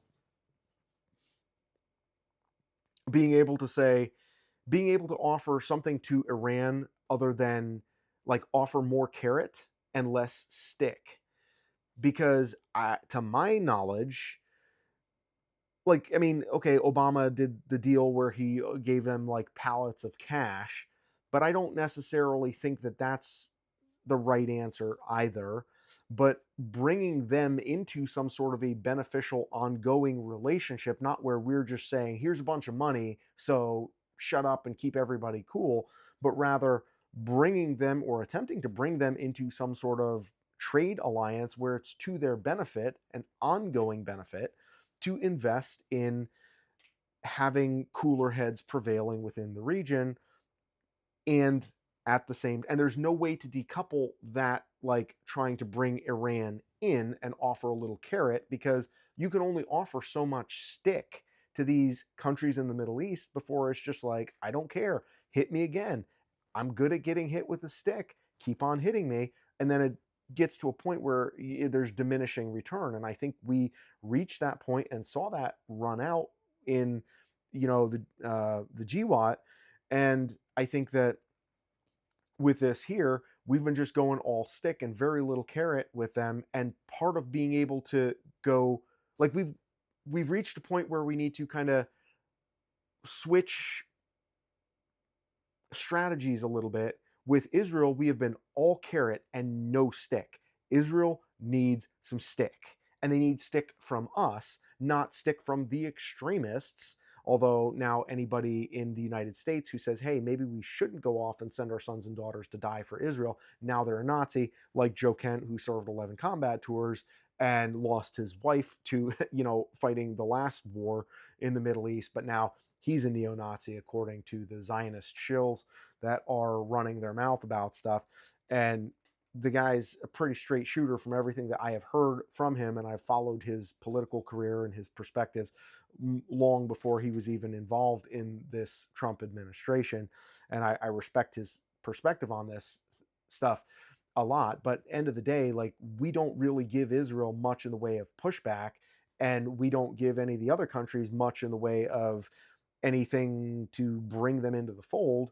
Like Saudi Arabia, supposedly the guys that flew their planes into the Twin Towers, they were all Saudis. And wasn't bin Laden, it doesn't he originate from Saudi, like, heritage, like those are his people. And yet Trump was able to say, hey, you know what, let's all get along, let's bury the hatchet, let's figure it out. And now, Saudi Arabia, they're like just one of the boys, and we're all hanging out and we're cool. Why is that such an unreasonable perspective? And the Saudis went from being like these maniacs who just wanted to fly planes into our buildings, which is like literally up until Trump went over there and they did that meeting, remember, with the crystal ball, and everybody was like, what's going on there, right? Like, up until Trump went and did that, the Saudis were like a bunch of desert dwelling extremists who just wanted to blow up everybody in the West because they were filled with, hate, because they were Islamic extremists. And then Trump went over there and said, hey guys, let's make a deal. And suddenly they're cool. And I think that there's a lot more potential for something like that. But we have to exert our leverage to kind of tip the scales a little bit and to correct Israel. And maybe some of that means, Netanyahu, who has been the guy's, for better or worse, a wanted for war crimes, and he's got like internal charges against him in Israel. There's a lot of people within Israel who don't like him. Like, if you're going to do leadership or regime change, maybe get that asshole out of there, and then let some cooler heads prevail within Israel, and maybe you have a better chance of being able to have a reasonable conversation where you can bring Iran to the table.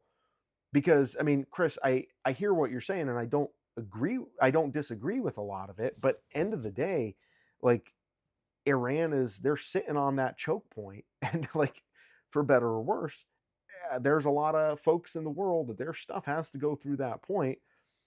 And if they don't have much else in terms of leverage, because what else? And again, I did not shed any tears for the Ayatollah or any of the other people within the Iranian government.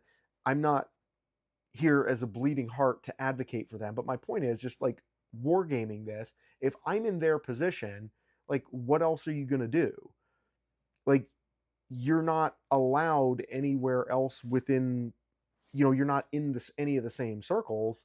The only card that you have to play is, okay, we're going to enrich nuclear materials and go to weapons, and you have the Strait of Hormuz.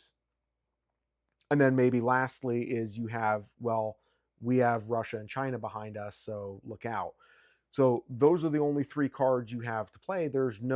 And just as an example, we look at like China and North Korea, right? China and North Korea have all the same capabilities. They pose all of the same threats, but because our relationship with them has multiple different facets where we are able to exert some leverage and they're able to give and take and push and shove, we're not finding ourselves in this type of a conflict with them. And we're able to negotiate and we're able to, again, yeah, they're still an adversary. It's still somewhat antagonistic, but we're able to, you know, knock on wood, we're able to more or less make it work. And that's the type of thing that we should be shooting for, no pun intended, with a relationship with Iran rather than this like all out war mentality, because at the end of the day, the war has to end. And this was something that I forget who it was in World War II where they were talking about this, and it was one of the generals, and he said, "Look, you realize this war has to end. This war isn't going to go on forever. We need to be thinking about what comes after the war and how we're going to be able to actually make this work and make it grow from that point." And it doesn't really seem like there is much thought process on our side, like on US and Israel side. It's just like, hey, let's just blow the shit out of everybody over there and hope that we actually hit military targets, and that, you know, they don't do this, and we're going to hope and cross our fingers and all this other stuff. And there's no thought for, here's exactly what we're trying to accomplish. Once this is accomplished, we're going to pull out in this way. It's not clean at all. There's no um, you know, there's no clearly defined lines around anything. And in fighting any war, to me, it seems like you also have to have an eye for what it's going to look like after the, or what we want it to look like after the war, because you want to use enough force to bring that foreign country to heel, but not so much where you're unable to rebuild a relationship and incorporate them into the world. Because if you relegate them as just like, oh, they're bad and they're gonna like sit behind that wall, it's like sunlight's the best disinfectant. You put them behind a wall and just say, oh, they're bad, then yeah, they're gonna live up to that. I mean, look at what happened with Germany after World War One. That's one of the most obvious and basic lessons that came out of that, was like, that's what they did with Germany, and that didn't work out well in the long run. I mean, obviously very different scenarios in a lot of different ways, but just as a concept, that's kind of where I'm coming from. I got to go catch up in the chat here. Chris says, I'm not pleased that we are involved, but Ender's Game is, I think, appropriate here. There are three kinds of aliens: the kind we understand and goals align; the second, where we can't understand them but can coexist. That it's not even funny that they were to the point where there was no running water because they were using the pipes for rocket bodies. Sometimes there isn't a compromise that can be made.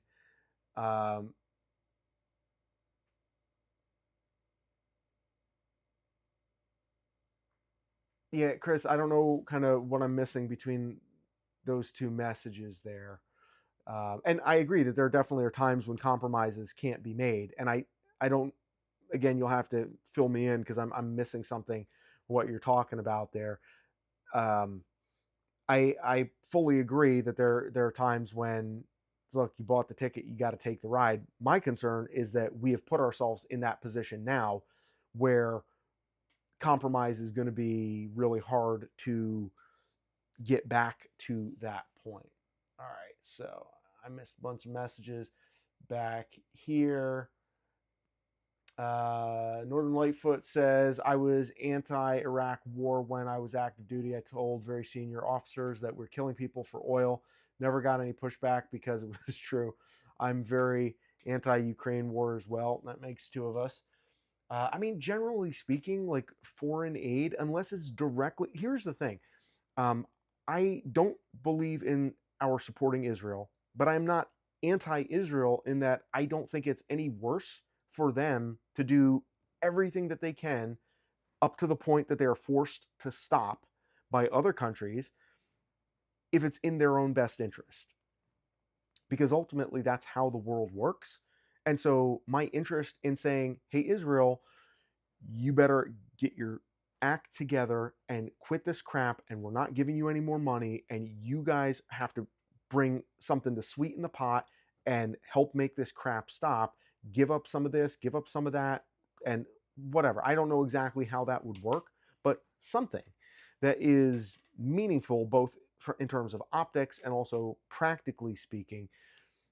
But the reason I want to do that is because I want to advocate for my country the way that Lindsey Graham advocates for Israel and the way Netanyahu advocates for Israel. And I don't begrudge the fact that Netanyahu advocates for Israel because that's his country and that's what he's supposed to do. And the problem arises when you vote for a guy like Trump and he's not advocating for America. He's saying, oh, yeah, Israel? Great. Yeah, what is it that you want? Yeah, happy to do it. Oh, Lindsey Graham. Yeah, he's my buddy. Yeah, we're going to go over that. Like, nobody's advocating for the best interests of the American people. And Israel's welcome to push as hard as they want to do what they need to do. But by extension, so is every other country. And then we got to find a way to get along and make it work. But to make it work fairly, not where America comes in and bankrolls their ability to be lousy neighbors and screw everybody else in the region who all kind of seem to dislike them a lot. And a lot of the ills that we have suffered in the Middle East, when you ask the people who did the bad stuff to American troops and to American stuff, the answer always kind of seems to go back to Israel, and that they're just like, look what Israel does. We know that they do everything that they do to us because they have your backing. And so we're going after you because you facilitate that, which is not an irrational position. I mean, yeah, okay, we still got to fight back and we can't let that stand, but we should be thinking about, hey, why are we supporting a position that is keeping this cycle going? It doesn't make sense in the best interest of the United States at all. Northern Lightfoot says, but the young guys that go off to war do not volunteer to die for their country. They are patriots that actually want to live and hope to. And yeah, and again, that's the metric by which I am looking at a conflict.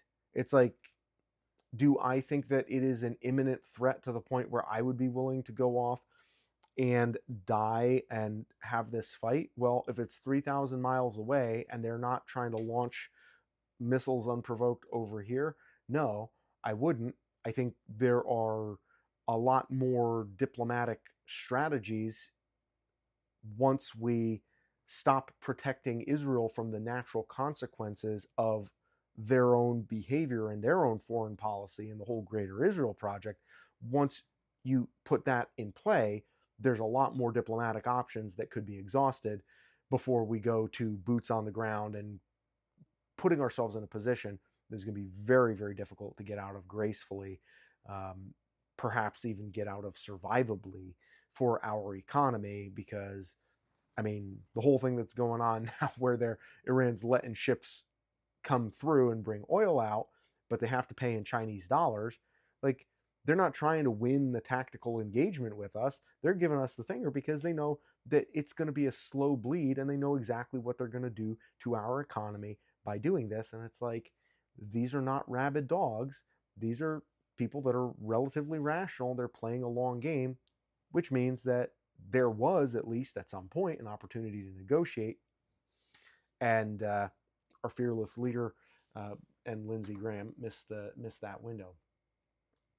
Fear Not Farm said, Jesus said, why are you calling me good? No one is good, only God. You know the commandments, don't you? No illicit sex, no killing, no stealing, no lying. Honor your father and mother. Fear Not Farm says, I joined the army to fight wars and was ready for combat. I was a 13F forward observer. I was disappointed at the lack of war. Nowadays, I'm more wise, and thank God I was spared the heartache. I think everyone who swears an oath to the military should understand what that means. Agreed. Yeah, that house of Abrahamic faiths or whatever that you're speaking of, that event is extremely creepy and concerning to me as a Christian.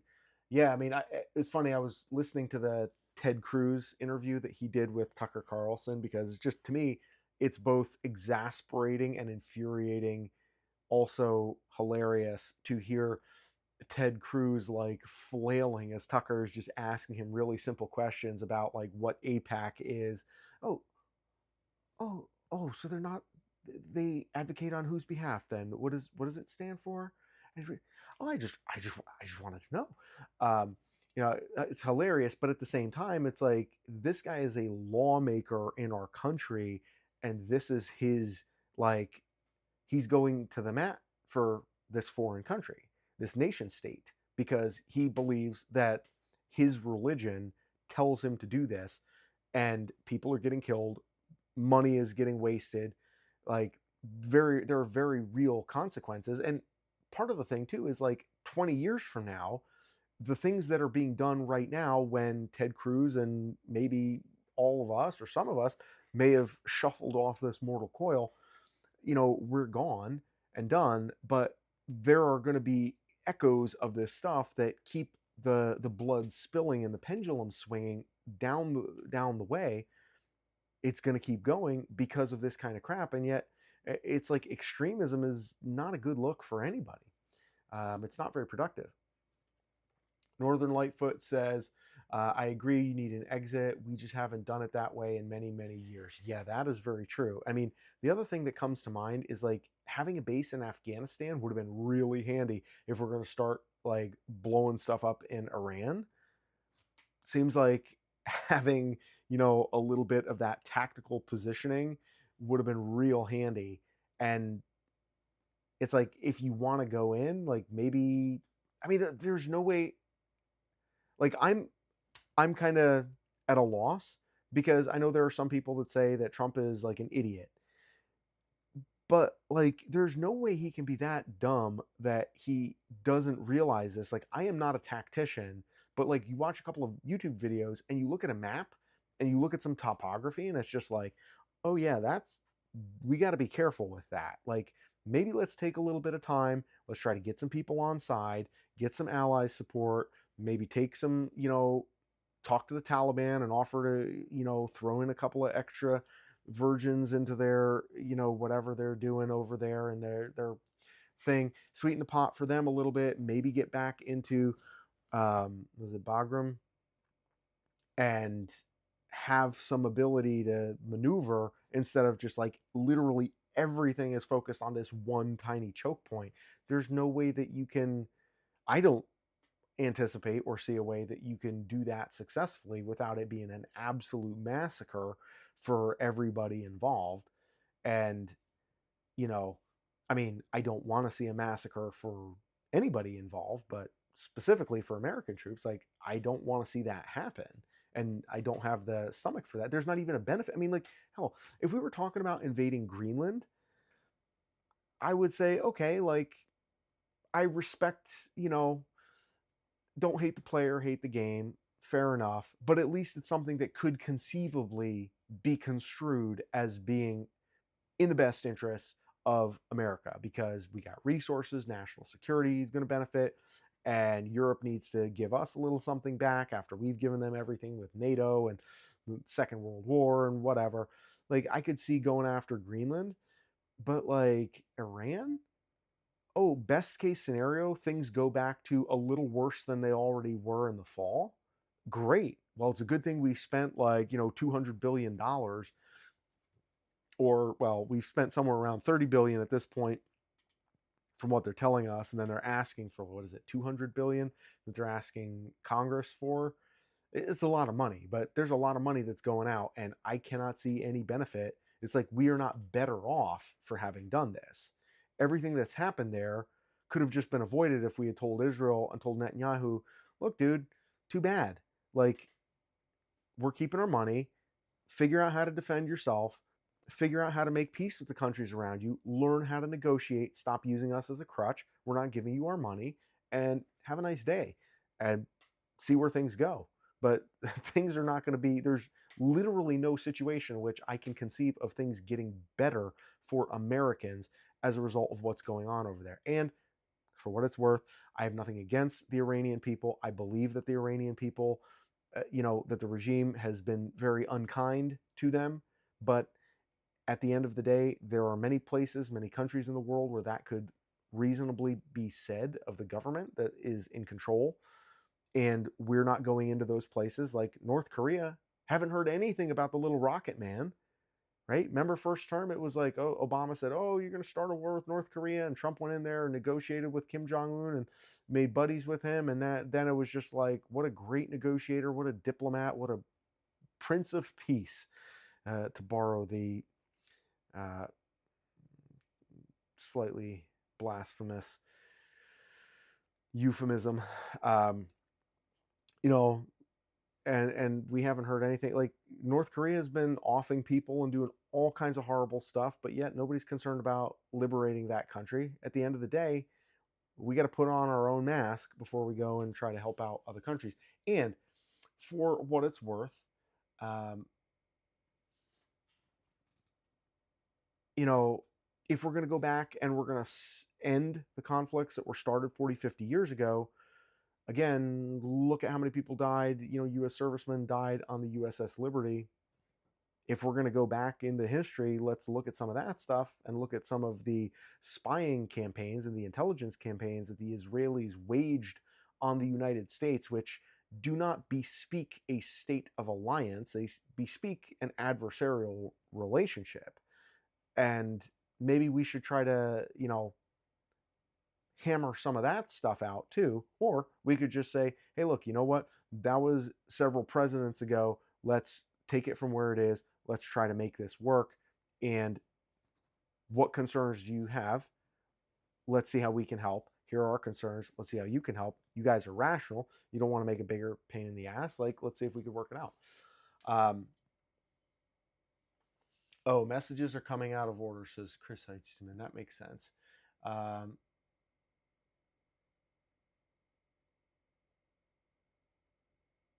Fear Not says, Chris, that was just propaganda. Hamas was not using plummet to make rockets. We don't need to coexist. We need to not exist in the region. If we occupy that island, it will be disastrous for decades to come. I'm assuming you mean Karg Island. I sure as hell would not want to get stationed there. Yeah, no kidding. Our military bases, says Fear Not, our military bases have virtually no bunkers. There may be some undisclosed for top leadership, but when I was deployed, you got road dividers and septic tanks to hide in. No joke. Jeez. Northern Lightfoot says they are only rational when the ends justify the means. If they can get to the final battle, they will negotiate. The only saving grace of this is I hope they question their motives. If God wants them to destroy Israel, why isn't he helping them? Yeah, fair point. Although, to be fair, as Joe Kent pointed out in his interview with Tucker, like the Iranian regime also said that they were forbidden from having nuclear weapons because it was, I guess, some sort of theological thing where they did not feel like it was okay with the man upstairs or their iteration of that man upstairs that they have nuclear weapons. So, yeah. Fear Not says, when we fight wars because religion, we lose our moral high ground and fly in the face of what Christ taught. Imagine they successfully motivate our soldiers by religion and you violate that religious law, whatever it may be. Noahide laws, maybe. What is the consequence of violating a Noahide law? You might ask. Death.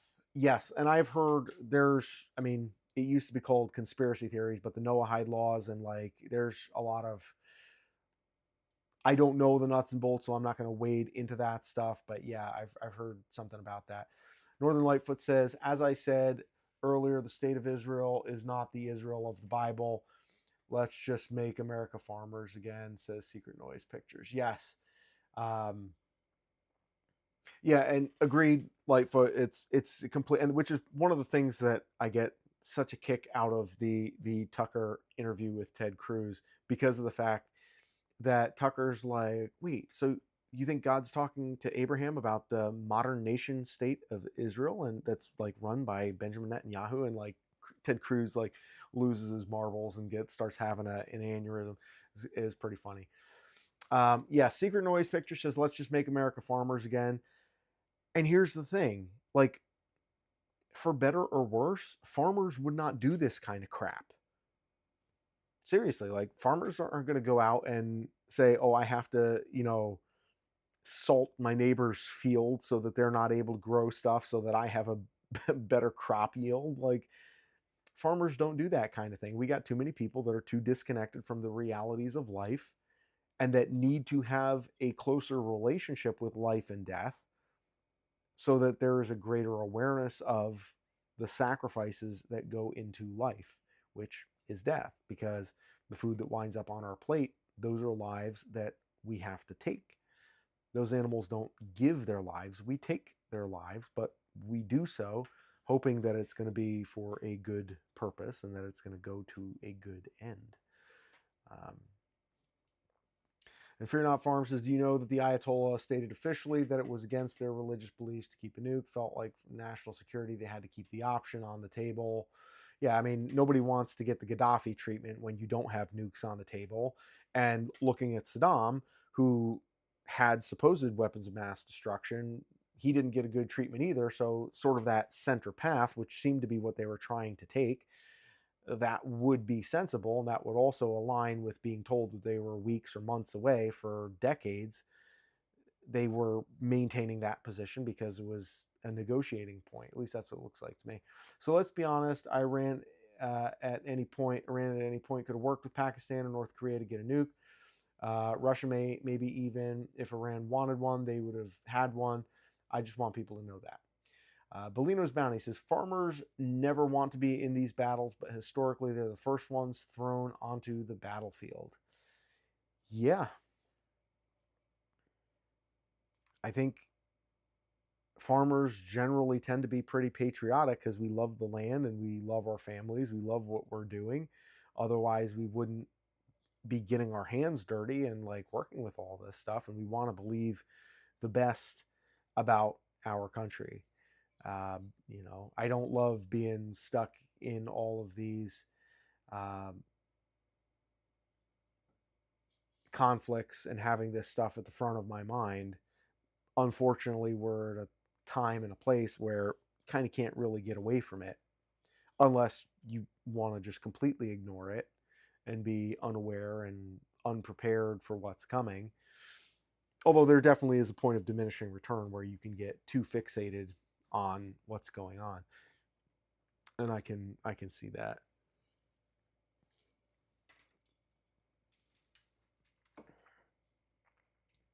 Isaac says, not in the political mental gymnastics, nothing to do but vote anyways, justifying my homestead and self-sustainability again since COVID.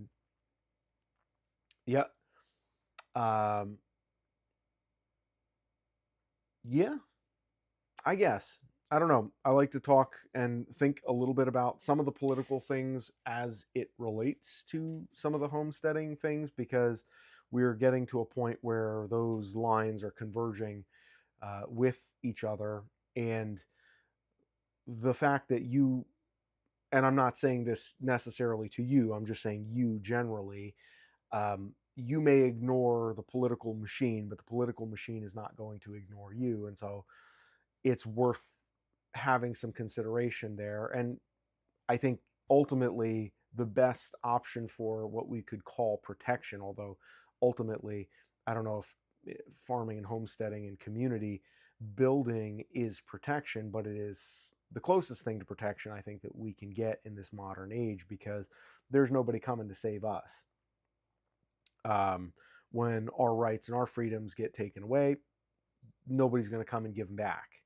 So having communities and groups of people who are like-minded and working together and able to work around economic inequalities and financial market leverages that are beyond our pay grade, I think that's the best option that we have, and that justifies what we're doing in terms of homesteading and trying to build that relationship in that community. That's something that I know, that's why I'm doing, that's what got me started.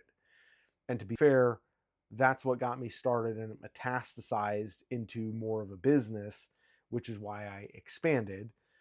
If I were not trying to operate at scale, or at a larger scale, I should say, I probably would have about 25% of the pigs. And I probably at this point would have figured out a way to incorporate some chickens, and maybe even like I would have it a little bit more subdivided, and I would have more different species so that I could just homestead and not have to be. I kind of take it one species of animal at a time, get them buttoned up, and then once I have them set, then it's like let's add another one and get that working well and invest into that. But I've decided to go and expand with the pigs because there's gold in them Thar hills, all things being as they are. And I think that there's still opportunity even as the economy changes and shifts under our feet, which feels pretty sketchy. But I still believe that there's people who care about the food that they eat. And as the system fails, having a viable alternative, even if it is a much slower and antiquated version of the system, we're in a position to become the system. And I think that's worth bearing in mind and thinking about as we try to figure out how to deal with all this stuff. Chris Heitzman says farmers historically are the first ones raided. Look at all the frontier wars from North America's colonization, or any war farms occur before, yeah, before cities. Yeah, I guess it depends though on like which direction the we're talking about, because farms would be the first ones to be raided when the threat is to the west, where there are no cities, if we're talking about the colonial period. Whereas at this point, if we're thinking about worst case scenarios, the cities would be the place that would be focused on.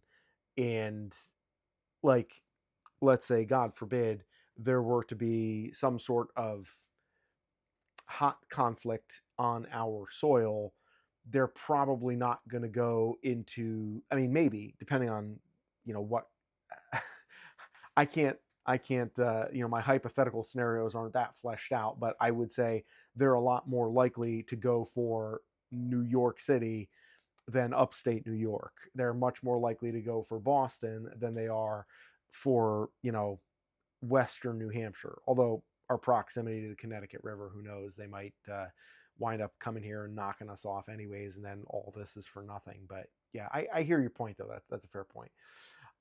Fear Not says, I have an Albert Mackey Freemason history book set that was written in the 1800s and is very insightful as to the way many of these people in leadership think. Interesting. Yeah, that would be interesting to read. I'll have to take a look at that. See if I can find that maybe on eBay. Is that something that could be, or is it like an antique? I'm not familiar with a specific publication, but might be worthwhile to have some of that at least in the background of our thought process. They absolutely talk about the Noahide laws within Freemasonry. Okay, that's I got you. Northern Lightfoot says, I spent 3 years on veggies. This year is protein. Well, you've got the veggies buttoned up. I've been spending my time on protein. Now I got to work on veggies, right? I'm kind of taking the flip side. So maybe I'll have to pick your brain on some of those arrangements. I was thinking about making some, like taking hog panels and just making like trellises for peas and beans or whatever vine stuff to crawl, grow, climb on.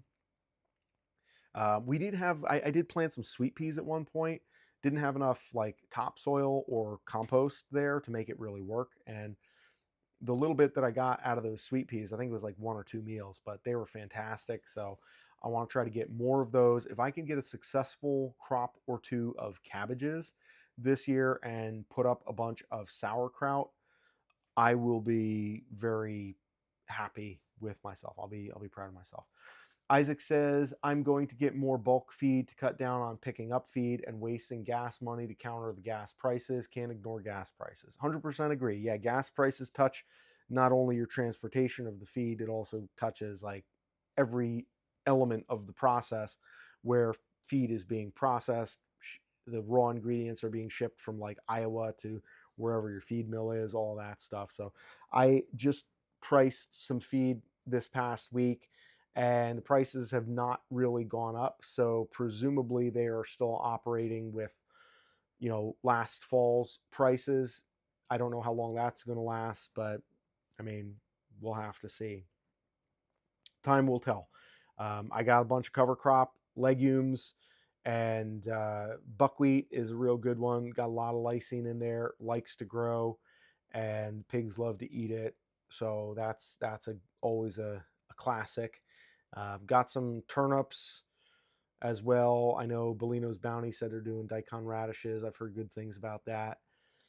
I'm going to be, ironically, somewhat, the Jerusalem, what do they call them? Jerusalem artichokes. They're an invasive species. And since my orchard, which is ironically, or exemplary of my poor judgment, where I planted a couple of test Jerusalem artichokes and they've just been expanding every year. And now half of my orchard got chewed down. So I'm just going to like get rid of the trees, pull in my fencing, let the pigs have at it, and just do Jerusalem artichokes and see what the pigs do with those, because potentially those could also provide a good source of feed for the pigs. I've heard good things about them. Also, ragweed. And you should have seen the looks that they gave me when I went into the seed store and I said, "Hey, do you guys know where I can get some ragweed seed?" They were like, I was like, "No, come on. Like, it has like a lot of protein. There's good stuff in ragweed." I didn't get a straight answer out of them. So I still don't know where you can get ragweed on purpose. But the Jerusalem artichokes are very invasive and they spread pretty quick and they're big. And so it'll be interesting to see what the pigs do to them, because I've been curious about them. Secret Noise Picture says, "Let food be thy medicine and medicine be thy food. I will start eating my insulin." Thank you. That's a good idea. In conversations, in our stomachs, in our politics, and in our homes. Yeah, those are words that I think we can live by, though. I mean, seriously, like the values in the family, and there's a lot that we've lost in the modernization of what we're doing. Like sometimes I think about the '90s and what it felt like. I just like I sit there and I zone out and I think about like what it felt like in the 1980s going to the grocery store with my mom, or getting magazines. Like I used to get magazines in the mail. I was a Lego maniac. I was in the Lego club or guild or whatever it was called.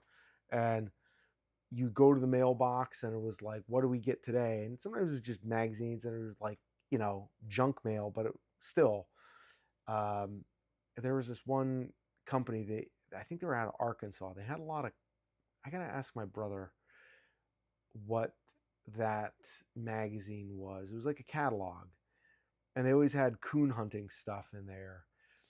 And I used to just look forward to these magazines. Like we get magazines and mail, and everything was so much slower, but so much nicer and so much better. And I think like, man, like that's not we don't have any of that left for our kids. Like I don't know how to give that to my kids. I can talk about it, and it's gone. Um, hmm, yeah. Um, Northern Lightfoot says, I know you've heard stupid should hurt. Without giving anything away, stupid will hurt if you come after my freeze-dried chicken." Fair enough. I think that's reasonable contention. Chris Heitzman says, "In modern days, even though cities are more quickly targeted, they are the resource nodes for supplies going to or from farms. Help will go to cities first. Farms won't have protection or supplies." Yeah, true.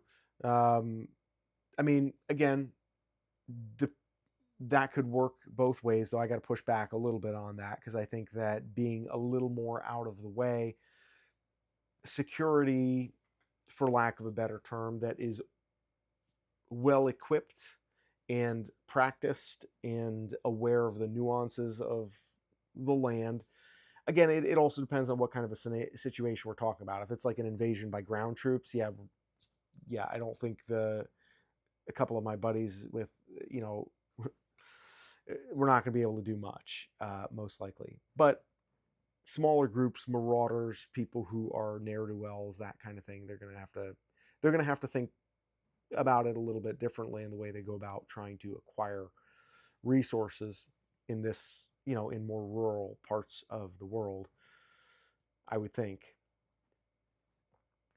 Um, and yeah, certainly not having the outlet for our products, right? It's going to make it a little bit harder.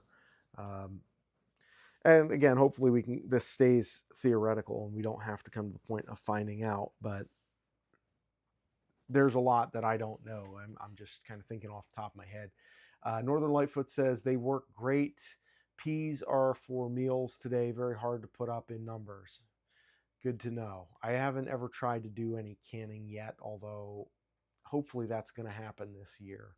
Bellino's Bounty says, short term, I can see cities being hit, but I think a lot of people overestimate how long the usable resources in those cities would last. I mean, I tend to think that for a lot of people, they're not going to be able to get out of the cities. Um, well, there's a lot. Yeah, I mean, yeah, it depends. I don't really have any thoughts about that other than um, probably a lot of people would perish right up front, and then there would be, lower percentages of people kind of getting further and further. The further you go from the city, the lower the percentage. Because, like, if you think about it, if you're leaving a place where you have some community and network within a city, and that's demolished some of those people that are part of that group, whatever, but you're in a city and that group is broken and forced to disperse, now you have to go abroad. And based on the fact that you're going abroad, like, you have your resources are going to go less far. And so you either have to be very capable, tactically speaking, and also make very good decisions. Like, you don't have room to say, oh, I'm going to go here and see how this goes. Oh, that wasn't great. Okay, you know what? Let me go down the road, try this place because I knocked over this farm and well, they didn't have any bacon already set. All those animals were on the hoof and I don't know how to butcher. So I'm going to go over here and see what they like. You don't have that ability. And I kind of think that's, you know, potentially going to be relevant if it does come to that, because it's going to just be, the further out in time and distance you get from where home and your community was, the more at risk you are going to be and the more like hung out to dry you're going to be, unless you're able to assimilate to a new community and be part of what other people are doing. And in that case, then, and my hope or thought would be, is that if we theoretically, like any community that is big enough to be able to be self-reliant in terms of security. So where it's like, if you come to my farm and you're two people and you come to my farm and it's like me and my wife and kids, I'm going to have a really hard time saying, okay, I'm going to give you a shot and let you try to assimilate because I'm not big enough with what we have to provide my own security. But if, like, our town has a contingent of people who are providing that security for each other, that enables us to be able to say, oh, if somebody comes in, one or two people, hey, welcome. This is what you can offer. Let's see if we can, make that work. And then you have an ability to integrate new people. Whereas if you're more isolated, you don't have that luxury of viewing people that way. Um, Chris Heitzman said, I've heard of other farmers planting rye for pigs as a high performance forage. I know early season cereal rye is real good because it's very prolific, it grows quick, and has a decent amount of protein. So and it's cheap. Like, it's $30 or so for like a 56-pound bag. So I'm going to be planting a bunch of that. Just to kind of, but that's like early season. Then buckwheat is kind of middle of the season.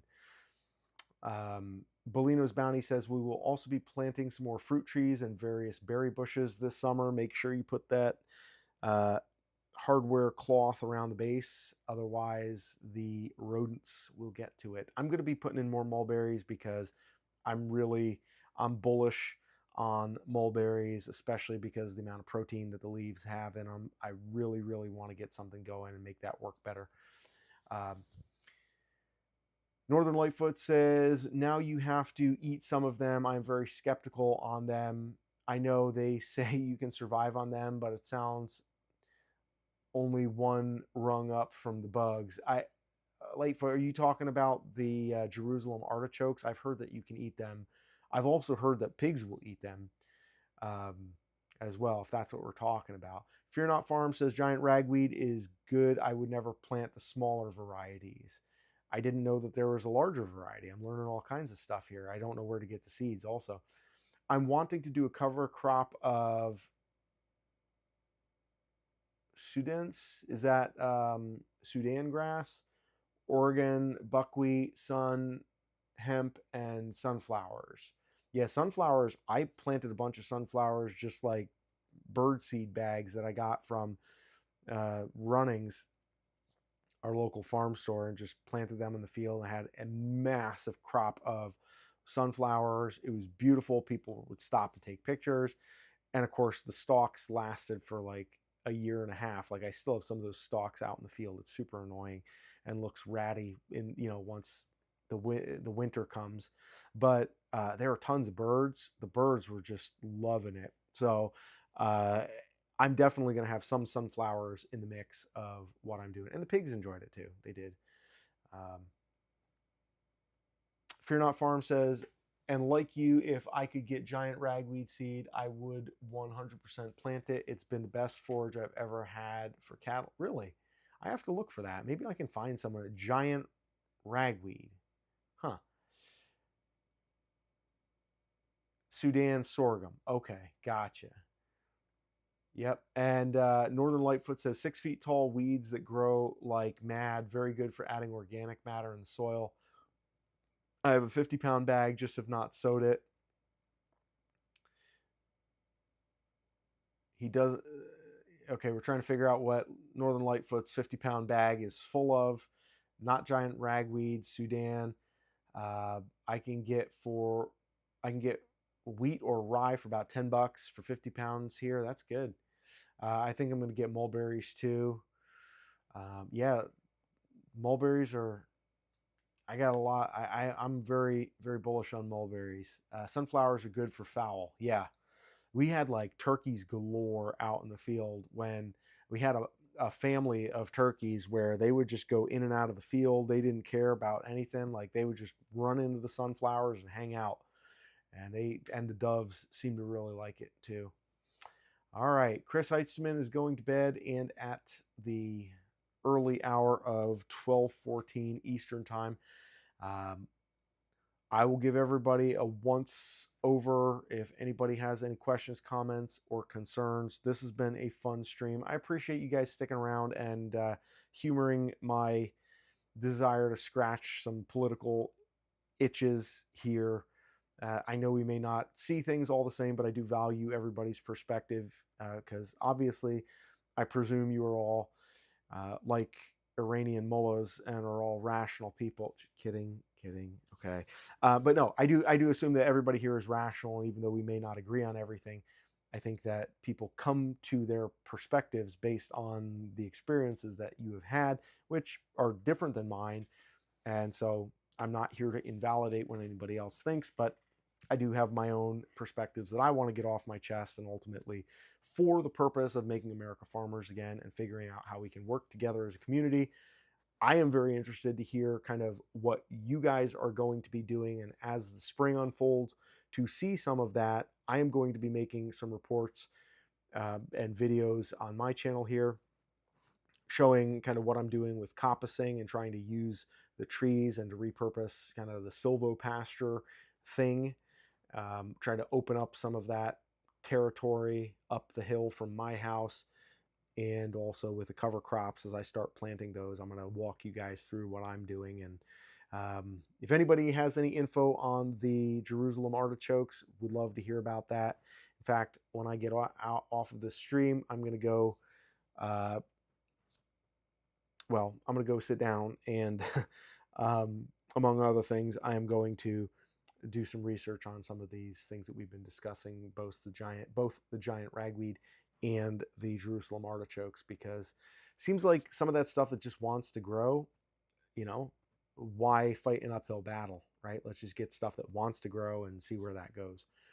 Um, Northern Lightfoot says yes, but if you have a white car, you may not like the effects of mulberries and birds. Yes, that's valid. It seems like there was a couple of Gary Larson cartoons, if anybody follows the Far Side, about that. That one, like how birds see the world, and it's like people walking by in the street, and they'll have like a target on the top of the bald head, and like, you know, everything was like targets to the birds. Secret Noise Pictures said, what was the possible waterfall with water fail with the piglets you alluded to earlier? So I am going to make a video about that. I don't mind, since you're a member, so I can give you the secret details here on the stream when nobody else is watching.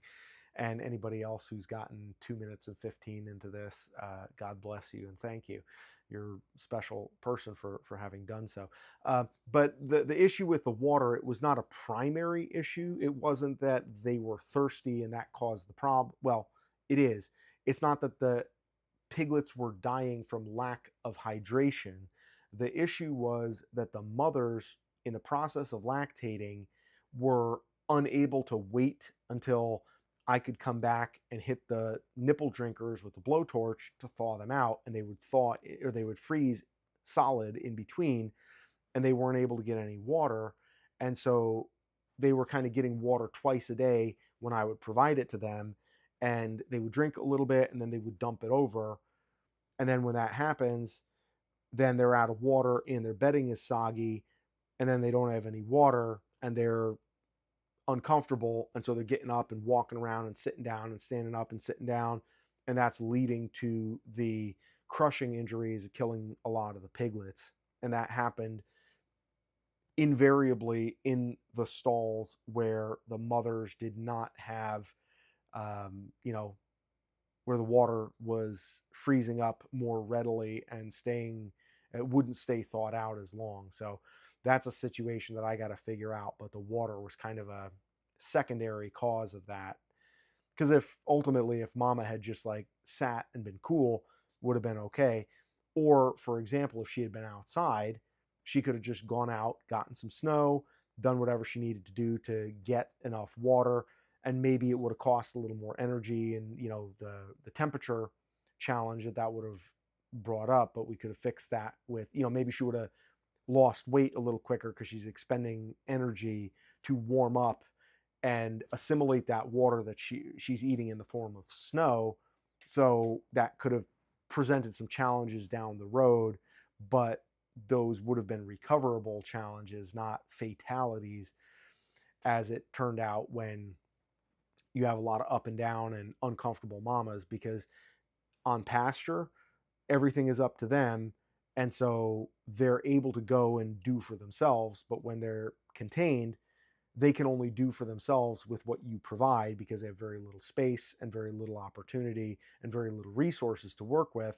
So kind of the hypothesis that I'm at right now is that I want to expand what I'm doing on the pasture and trust my animals to do a good job. And if they can't get it done, then that's very black and white, and out they go, cull hard, and keep the animals that get it done with little to no outside support.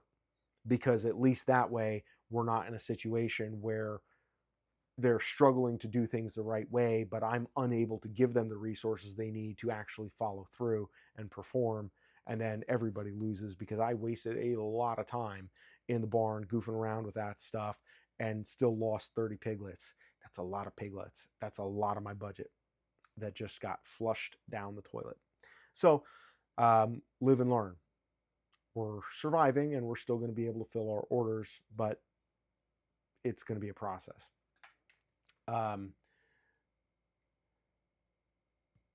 Fear Not Farm says mulberries are insane. They fruit for months. Yes. And Northern Lightfoot says if I were to put something invasive as heel, I'd pick horseradish over, oh, Jerusalem artichokes. Okay. Still running around with ground rods and solid copper in the back of my truck. Your pigs born out in the field look happy to me. Yeah, the pigs in the field, that's another part of it. You know, I look at just A/B testing the pigs in the barn, uh, like compared to the ones out in the field, they did better. Yeah, we'll have to get together here soon. I'm gonna try and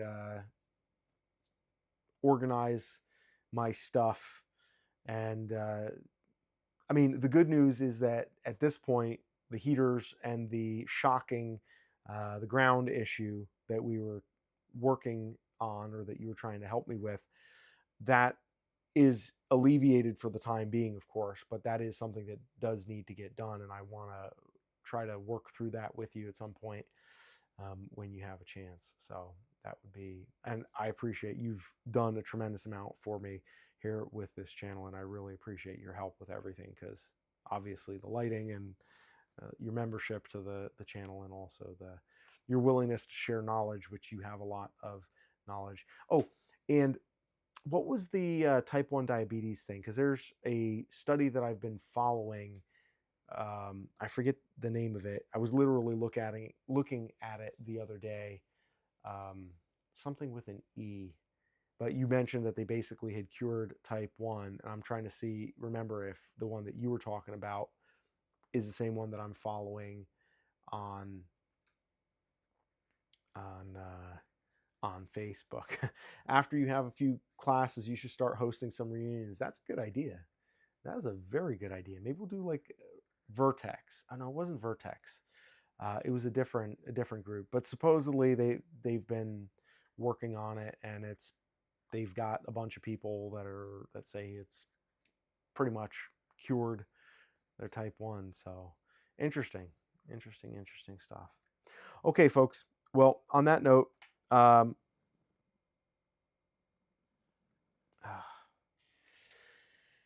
you all have a wonderful evening. I appreciate you guys